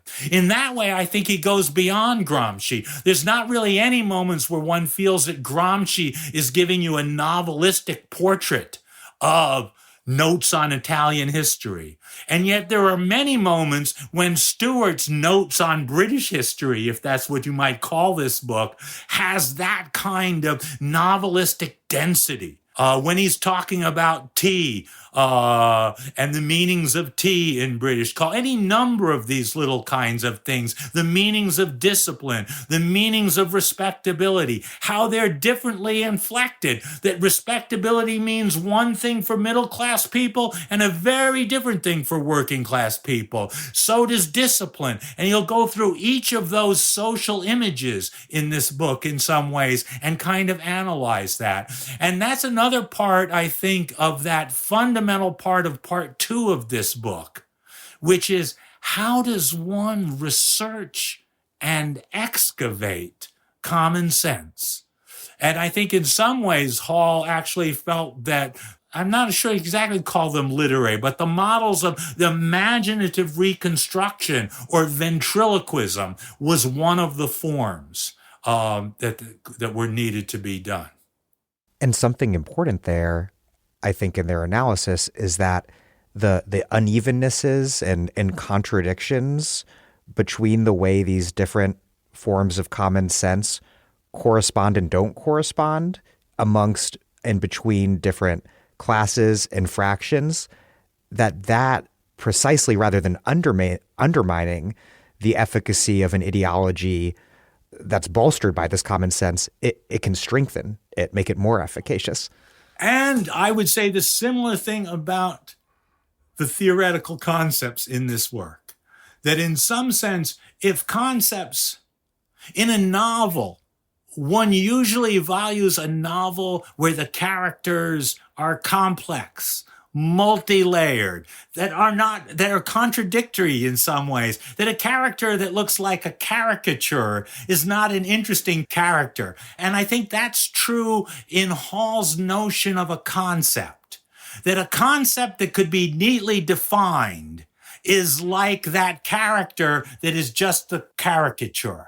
That real concepts, indeed the concepts in Marx's work and the concepts here, are concepts that have double valences, that might mean two different things at the same time, that might have different kinds of connotations in different situations. And one of the richnesses of reading and thinking with these books is not to sort of extract, oh, here is this concept and this is what this means, but rather that this concept is a kind of character that captures the multifaceted parts of a certain dynamic in some kind of way. And in some sense, that's why he doesn't just reject the notion of the lumpen proletariat. He actually starts, just to take that as an example, he starts by saying, well, what did Marx really mean by this? He used it in particular historical circumstances, and it carried these connotations.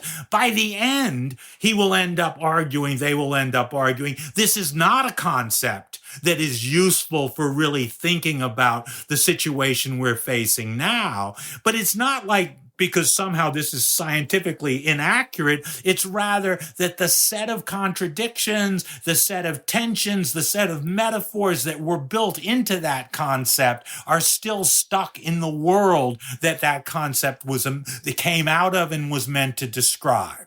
And similarly, that Hobsbawm's notion of the social bandit was indeed limited to certain pre-industrial situations and that's why you can't just take that concept and move it to the present, and why one needs new concepts, new ways of doing that. And indeed, in some ways, the articulator of those new articulations is not unlike a novelist, but with concepts as their characters rather than as people as their characters. And it might be a way to think about how that conjuncture is told, is that the history, if you go back through that history of Britain from 1945 to 1976, essentially 3 decades that are told in 2.5 chapters. the characters are not the political characters. It's not Wilson and Heath or even Mick Jagger or the Beatles or any of this. The conjuncture is told in this other kind of narrative style that is actually, I think, I must say, I have a hard time nailing down exactly what the experience of it is, though I find it is similar to the experience of reading Marx's 18th Brumaire, where one moves from this moment to that moment. Each of the moments is carefully set out from each other, so much so that there can even be, at the end, a kind of table of contents. We moved from the parliamentary republic to the democratic republic to the empire or whatever. But nonetheless, there is a kind of narrative, but it's not a narrative driven by, it's not that if Heath is like a Bonaparte character, which they actually say at one point, is because Heath was like Bonaparte, the figure who was such a non-entity that he ended up representing more than he actually could be in that kind of way. The unevenness and contradictions within these pieces of common sense, they're what makes common sense seem so resonant, relatable, commonsensical. It's also how an ideology that fundamentally facilitates ruling class domination can win over the allegiance of subaltern working classes. But can those contradictions also in certain moments play the opposite sort of role, an emancipatory role of articulating some sort of revolutionary communist hegemonic project? We don't get so much on this in Policing the Crisis because it's a book about reaction rather than revolution. Well, no, the first half is a book about revolution because of the first half of the conjunctural part, I should say. The first half of part 3 is because, and there I think it is right, but it's not. And indeed, the word revolution is what is used, and counter-revolution is what is used as the response to that in some kind of way.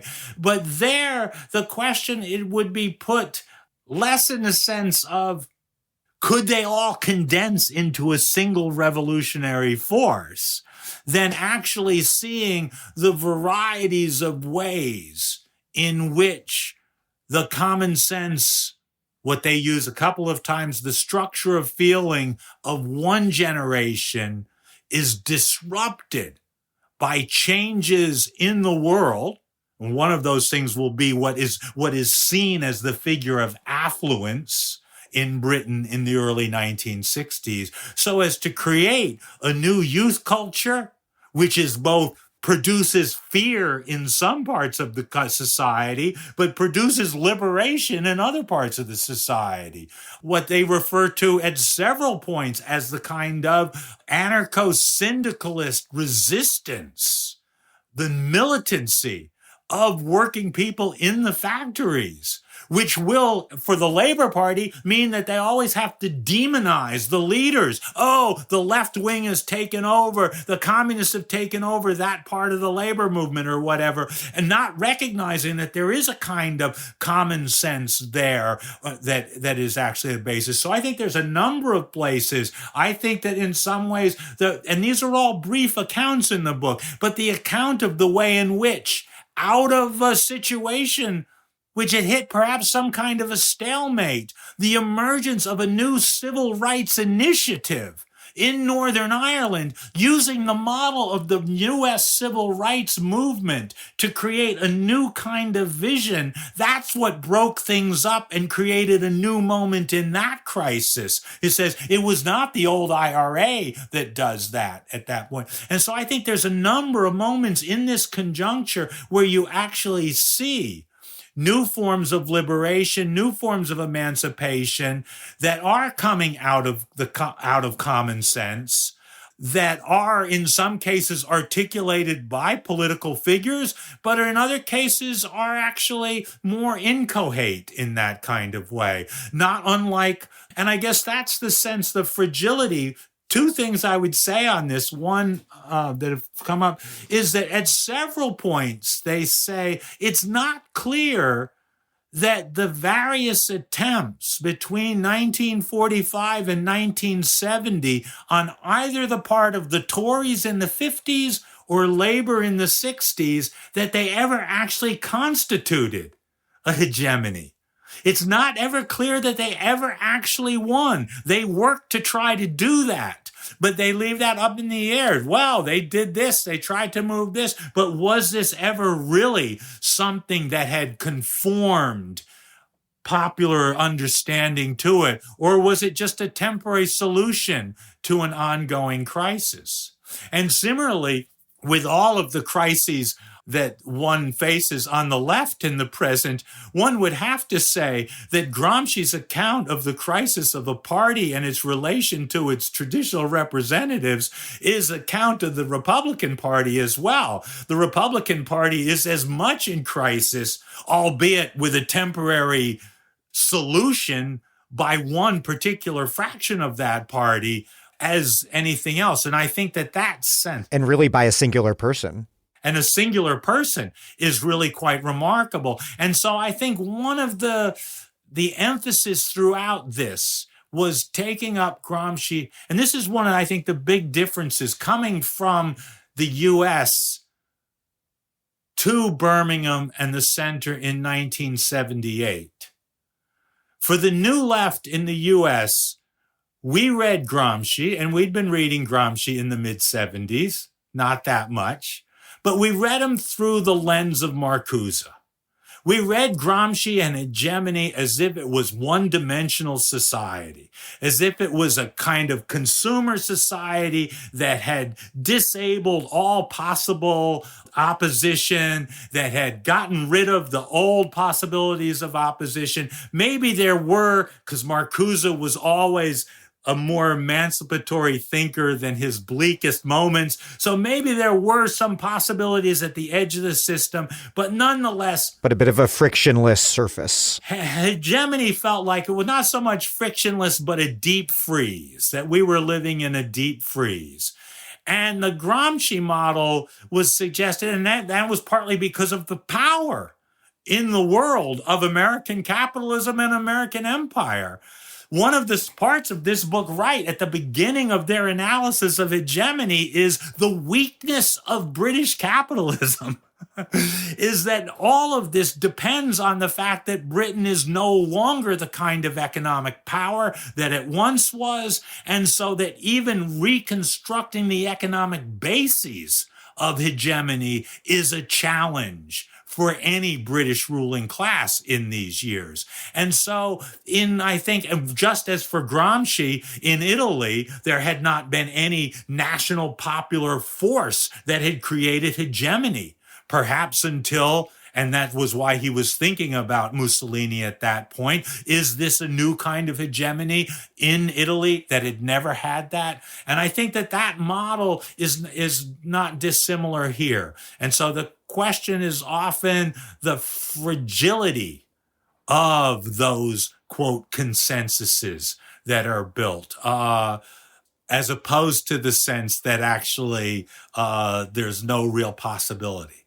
And that's why to reread the sections on 1968 and 1969, and both the quite, I think, a real understanding of the contradictory nature of what they call a revolution in and of the superstructures, and what that meant, that there was a kind of cultural revolution that didn't really have a political revolution that was connected to it, that it was based not only in the superstructures of the family and daily life and sexuality, but it was also based in the superstructures of the people who were working in the apparatuses of culture and consciousness, and what they call at one point early in this, the mental means of production. And this is an expanded superstructure that's required precisely by late capitalism to reproduce itself. So the fact that you have this massively expanded university system, that moment of capitalism requires creating all of these rebels against the capitalist family and the nuclear family, the capitalist order and the nuclear family. That is a contradiction from and to the superstructure. So they argue that youth counterculture could have had revolutionary potential had it combined with black and labor struggles that emerged in the 1970s. But, quote, the history of radical politics in this period is the history of missed conjunctures, another piece of great prose.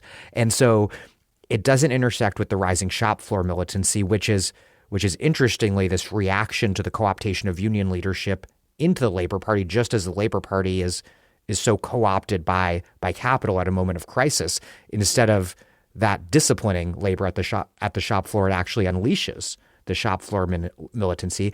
It also doesn't intersect, as you mentioned, with the Irish struggle or the black struggle.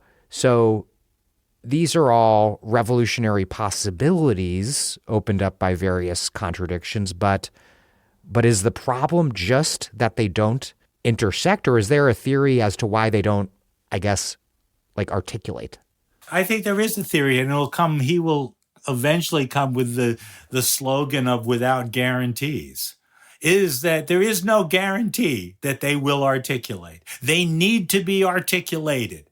And so I think there is also throughout this book a real sense of the possibilities that just because a particular a particular articulation was missed at one historical conjuncture, it doesn't mean that it will be missed. This was not, I think, received at the time it was published as a despairing book, as a book about how the law and order society had come and had taken over. It was clear things were in movement. That's why that next essay that comes just a few months after this book is published, The Great Moving Right Show, is actually about the spectacle in some way, the show of moving to the right. But I think that always that was in the sense that if it was moving one way, it could move in other ways.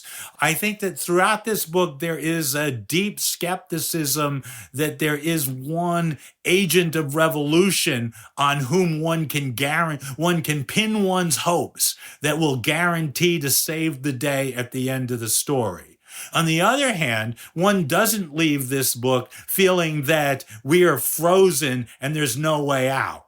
In some kind of way. That may be, and again, here's a difference in the 50 years. There is virtually nothing about impending climate crises. There's nothing particularly about impending ecological crises. There's not even the putting of the miners' strike and the issues around all of that in an ecological frame for any particular way. And so that may say something about that particular moment. But I think one doesn't finish this book. If anything, it's the opposite. The book ends with its long 100-page account of the new forms of cultural innovation and political innovation that are coming out of Black London in those years. And to a lesser degree, though that's one of the shifts in the book, it begins in Black Birmingham. It feels like it ends more or less in Black London in that kind of way. But it's across the way. And indeed, a number of places. That's an overstatement about the book. This is a book that is very interesting in localities and in sense suggests a number of times that the crisis is always something that has to be localized. And that the various folk devils and demons are always localized in particular places.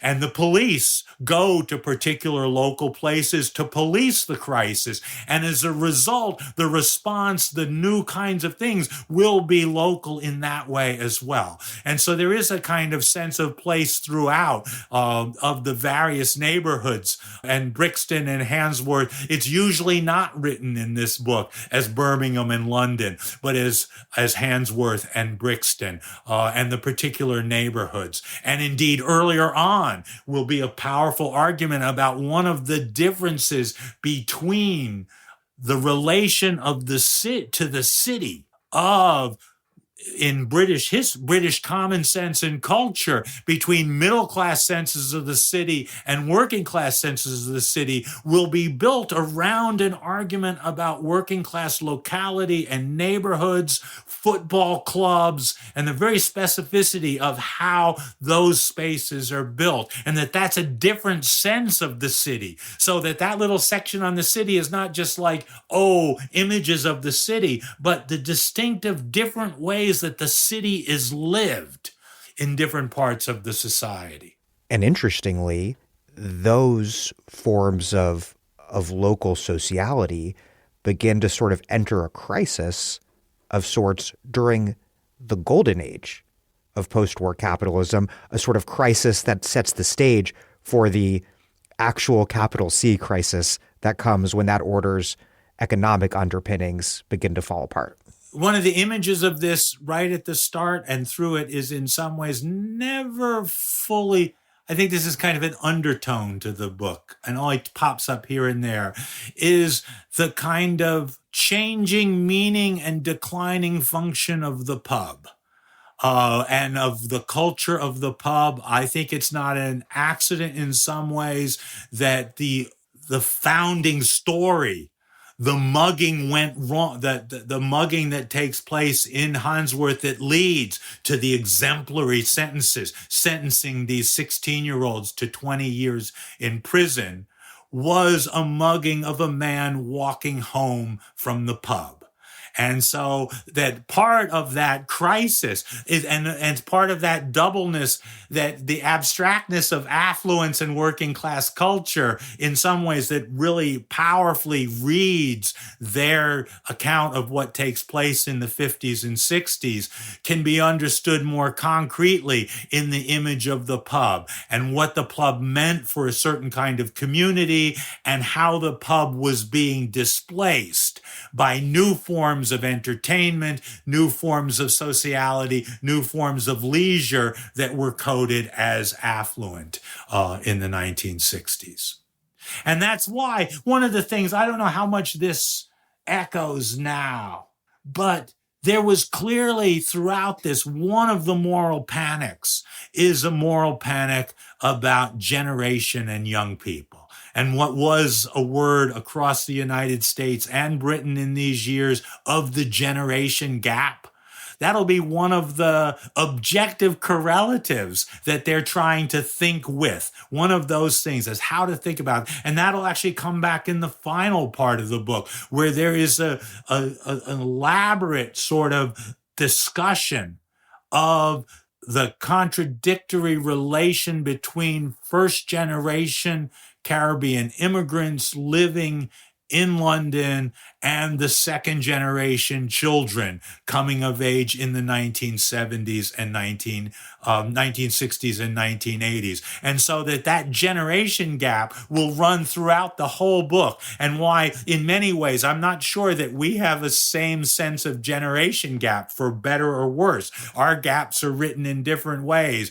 But for this period, this is a moment when the generation gap, and why indeed a scholarly group should have ended up starting their work by thinking about youth cultures and youth subcultures. Black youth culture will be one of the things throughout this. That is, I think, one of the parts of this book that seems to me more distant in trying to read it in the present, but is one of the fundamental the way their crisis was lived was as a gap between generations.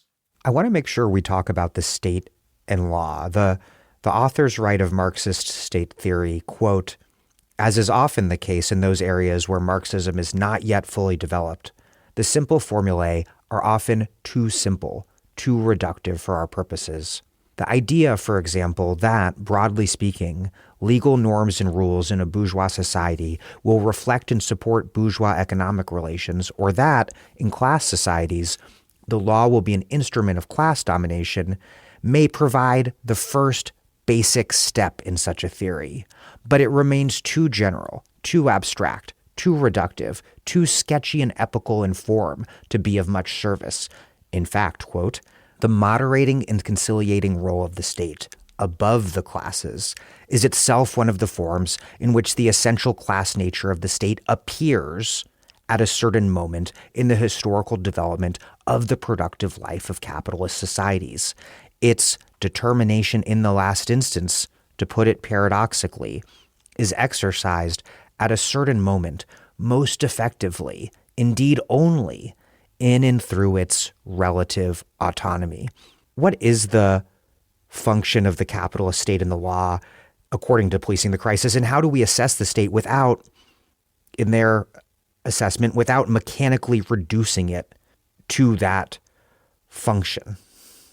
This book is, and particularly part 3, is also intended as a contribution to a Marxist theory of the state, which is something that indeed they share with Poulantzas and other figures, and that's part of that debate. And the solution, in some sense, is a rhetorical solution, and you just said it. It is that notion of relative autonomy and the various ways of trying to imagine how something could be autonomous, but only relatively autonomous. And I'm not sure that I could put it in a better way than you just did, so I'll do it in the way they narrate it. So at that moment, right after they put that out, is they then say, we need to take a necessary detour through the theoretical questions. And so this is a moment where all of a sudden they're actually going to step aside from all of this account of mugging and account of Britain and the crisis and all of this and go back and think it through the beginning. And there's basically, I think, 4 steps to the detour that are kind of interesting. The first one is actually the go back to Marx's 1859 preface and the famous line, and actually Marx narrates it in his own life, of having discovered that having studied law and the state at the beginning of his life, he found that in political economy was the secret of the state. So that's kind of the first moment, and they don't dismiss that in second ways. Then they turn, and here it is really kind of a crucial one, is to that 1857 introduction to the Grundrisse, which Stuart has written this 80-page analysis of in that way, to talk about, and that's where the notion of the relative autonomy, of an uneven correspondence, that somehow legal relations develop unevenly with relations of production.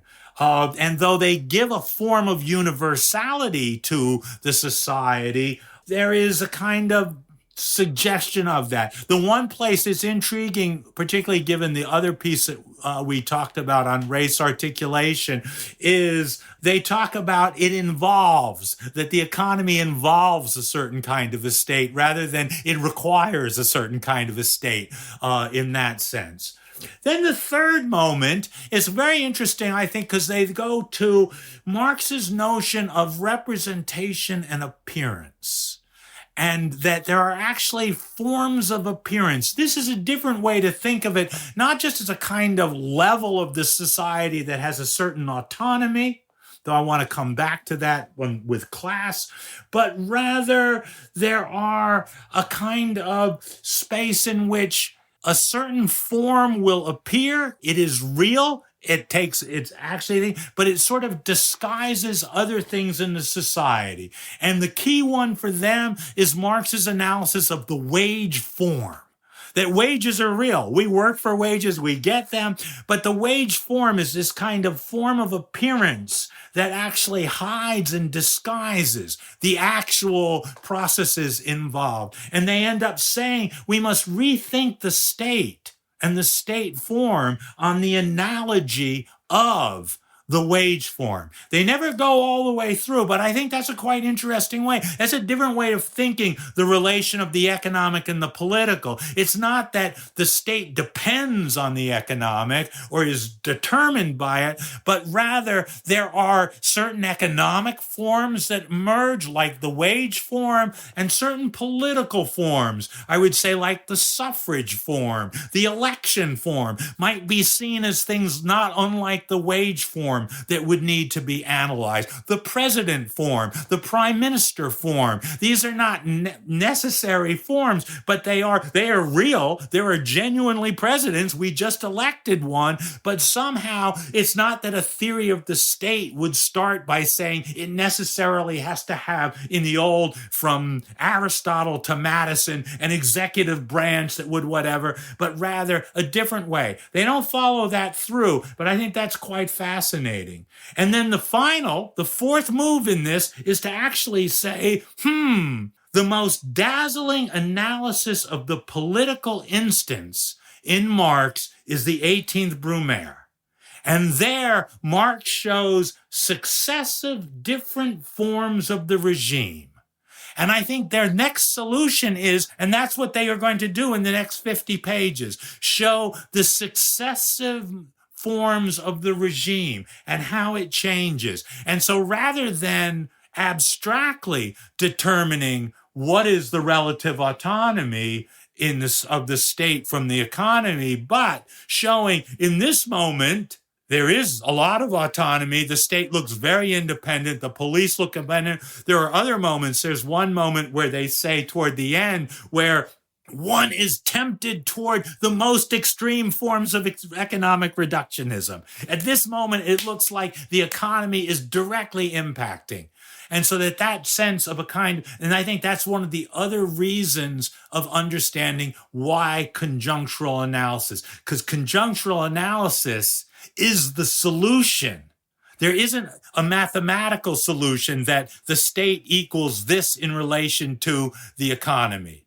Because at this moment, the state might have this relation. At this moment, it might have a very different relation. And you can only see that through the account of it. The other way this will come, and it's a crucial part of the final part of this book, is in thinking that there are two different ways of understanding class. That there is an economic understanding of a class, or one might say there's even an economic formation of classes, and there is a political formation of classes. And these are not put together. And indeed, that's one of the arguments in the final bit, that the structural position of Black workers in the working class is structured by a kind of economic thinking of class. The political forms that are taken in opposition by Black young people and working people, Black women as well, in that final thing, are a political formation of class which is different. And at the same time as this book is written, Hall wrote a really powerful and wonderful short little essay called The Political and the Economic in Marx's Theory of Classes. And that's one where he actually basically says there isn't one theory of class. There are at least two different theories of class, and that somehow one has to keep those in movement. And that's kind of what they do at the end of this book in thinking about the work. There isn't a single working class, not just in the sense that it's all one segment of the population, but that the economic formation of a class is always in some kind of tension and contradiction to the political formation of that class. I want to highlight just briefly that the comparison they make of the state and the law, the relationship between the state and the law to capitalist economic relations as playing a comparable role to Marx's analysis in Capital of the wage form. They write, quote, "It is from this one-sided appearance which capital assumes in circulation that there arises all the concepts and discourses which organize the domains of the superstructure, political, legal, and ideological. We must try to think the problem of the capitalist state on the analogy of the things Marx has been saying about the wage form in capital. The state, apparently independent of any particular class interest, composed of the politico-juridical apparatuses embodying the general interest, universal rights and obligations, is precisely the form, and after a certain stage in the development of the capitalist mode of production, the only form in which particular class interests can be secured as a general interest." And but I think if you see that, like what would follow is then the notions of a normal state and normal forms of the state and exceptional forms of state are then written at a slightly lower level of abstraction. Again, like this. This is not like there is the normal moment that is this is a normal state and this is an exceptional state. These are rogue states, whatever. But rather, this is now a way where one could begin to understand the kind of waves and rhythms. I suppose similarly, where to use the wage form one, the difference, Marx says they're basically the same thing, but there are real differences between time wages and peace wages.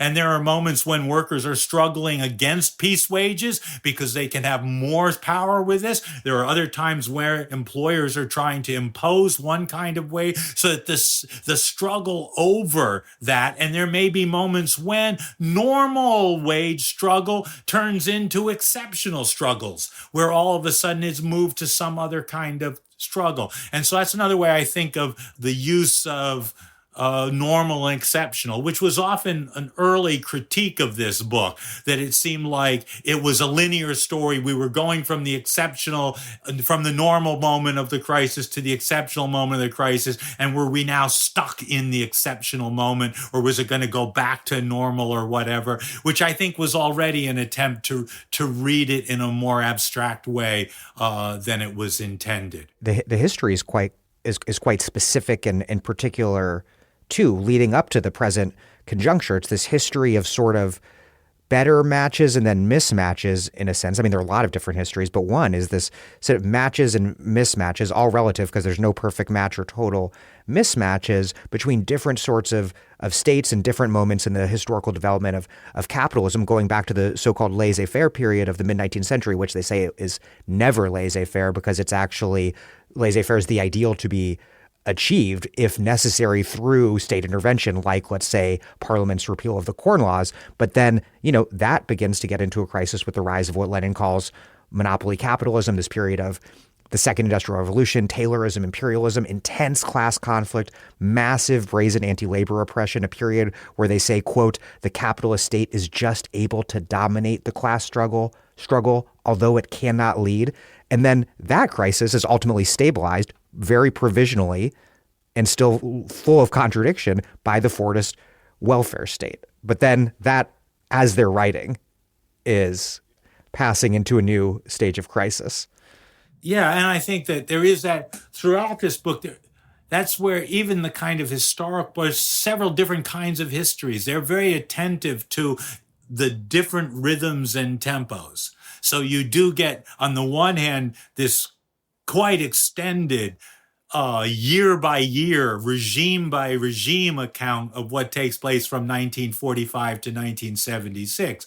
But in other parts of the book, you do get the kind of periodization of the larger conjunctures that you were just outlining of really, I don't think they go back before the 18th century, but there are parts, particularly thinking about crime and the law, to actually think about how crime and the law appeared in the 18th century, how it's reconstructed in the 19th century, how it's reconstructed again in the early 20th century. And they're building, it's partly the kind of several different kinds of debates that they're involved with, is, if one recalls, one of the most powerful interventions in British Marxist history writing in this period was E.P. Thompson's famous Whigs and Hunters and the Peter Linebaugh Douglas Hay Albion's Fatal Tree, both of which were an attempt to trace notions of crime and law in British history back to the long 18th century, the hanging state of the 18th century. And so they're drawing on that part. So there's always this double argument with the people who are arguing about the present crisis, and also with historians who have tried to understand what was the periodization, the long time periodization of capitalism. And their story there about the law and the state, I mean, it's way too complex for me to summarize it in a few sentences here, but it's a process through which working class struggle makes the law less arbitrary, more neutral, and at the same time, simultaneously, you have the working class through struggle being incorporated into the liberal democratic state, which are real conquests of the working class on both the legal and political front, but at the same time, they are contradictorily a method of co-opting the working class into the state and the law. So you have both simultaneously the law and the state as the very same class project that was being so brazenly and nakedly established in the 18th century. That's still there, but the law also has this more neutral capacity to tell the poor and the working class, we've got your back if shit gets stolen from you, if you get mugged. And that's meaningful. And there's no simple way to characterize it. It is contradictory. And I haven't checked this completely, but again, it's in the sense of that this book changes as it was being written. And the title doesn't again come up until I think almost 3/4 of the way through the book. And it's actually at the end of the passages on the conjunctures.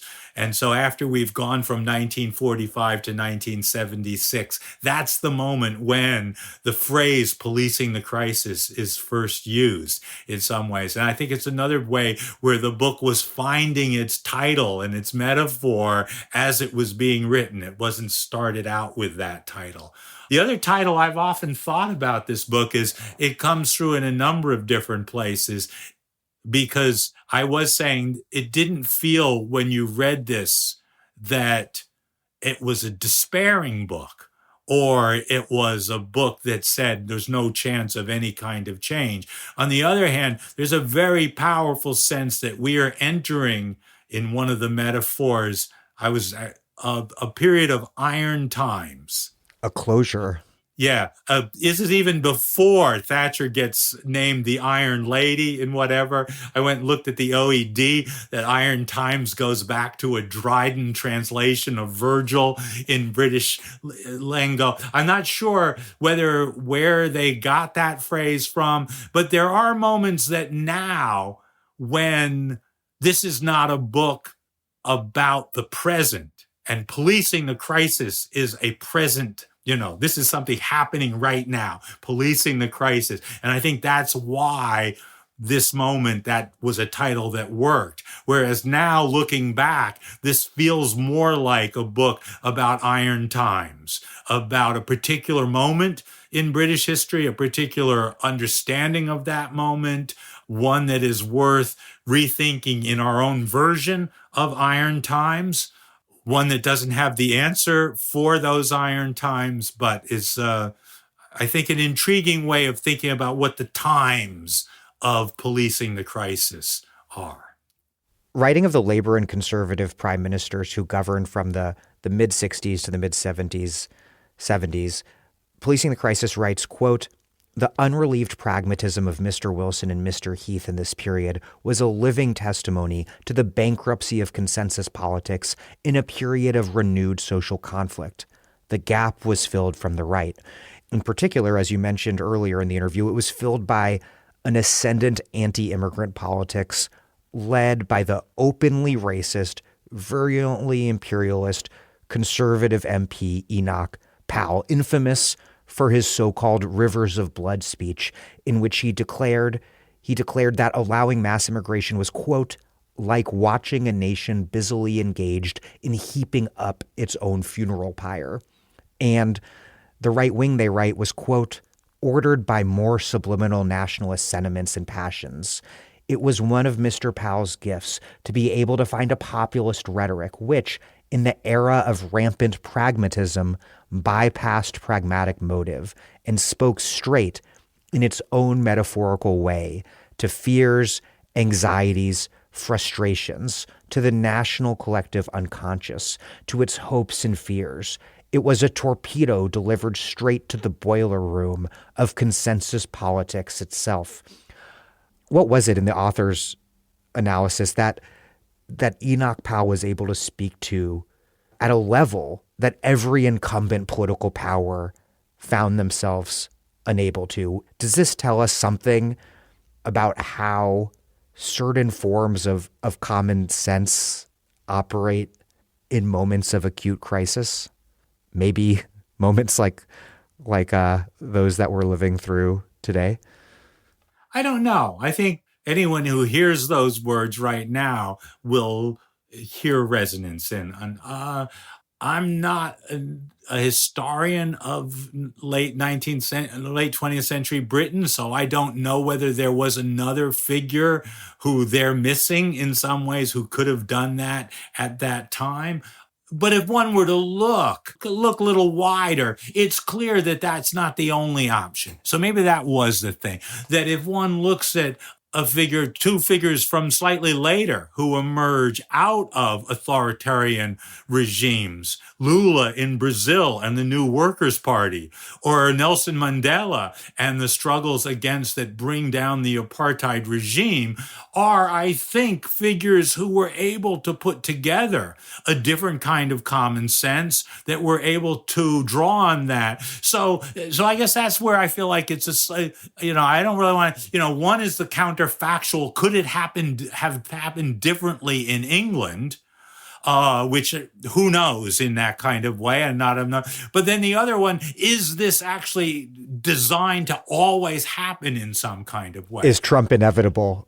Is Trump inevitable or something like that? And I think actually what is inevitable, what they actually show, is that the forms of populism, the political forms, what I call the suffrage form, the election form, the president form, the party form, the parliament form, all of those forms are part of the law and the state. Indeed, the judiciary form, the police form, those are all part of it that can be inhabited with very different and articulated in very different ways. And so that there can be, as Lula does, putting together a new kind of a party and actually winning elections and building a different kind of alliance briefly, and in some ways hegemonic in some sense, leading to a different kind of reaction there. And so I think it would be wrong to say that one of these is destined to happen. However, I think what they are right about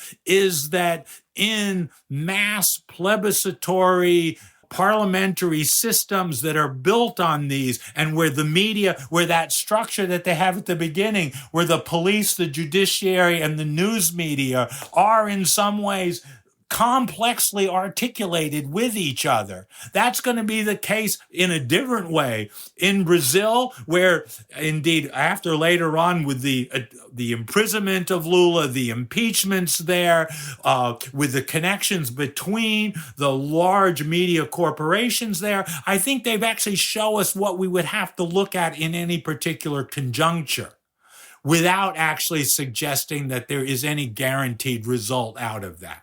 And I think they also suggest that any political project that would be successful, like, let's say, Lula briefly in Brazil, would be in part dependent on mobilizing aspects of common sense. And often, because remember that chapter on common sense is about one kind of common sense, which is they're very interested in why traditionalist common sense should actually be so powerful across classes.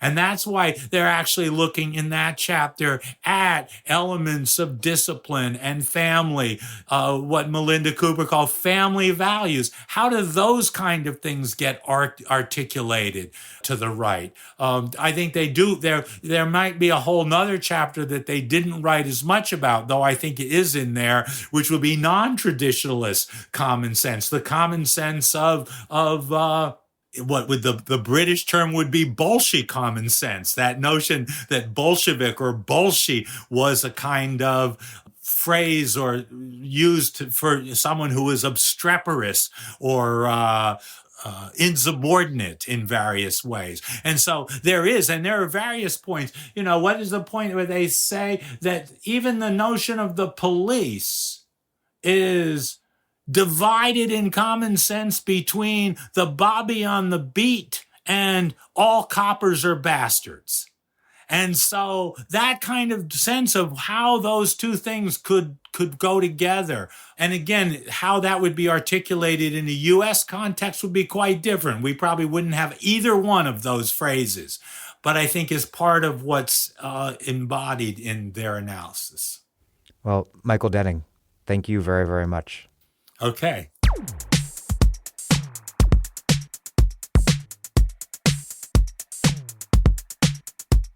Michael Denning is a Marxist cultural critic and historian who teaches at Yale University, where he coordinates the Working Group on Globalization and Culture. His recent essays, Everyone a Legislator and Impeachment as a Social Form, appeared in New Left Review.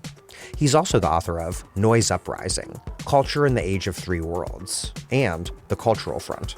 Michael studied with Stuart Hall at the Center for Contemporary Cultural Studies at the University of Birmingham, just after the publication of Policing the Crisis. If you haven't already, listen to Michael's past appearances on The Dig, including our introduction to Stuart Hall's Marxism and our two-part interview on Antonio Gramsci. Thank you for listening to The Dig from Jacobin Magazine. As Marx once said, after calling on us to demystify that which is immediately present on the surface of bourgeois society, while other podcasts have only interpreted the world in various ways, our point is to change it. We're posting new episodes most weeks. The Dig was produced by Alex Lewis. Our associate producer is Jackson Roach. Music by Jeffrey Brodsky. Our operations manager is Sylvia Atwood. Our senior advisors are Theorio Francos and Ben Mabey. Check out our vast archives and newsletters at thedigradio.com. Follow us on Twitter and also Instagram at thedigradio.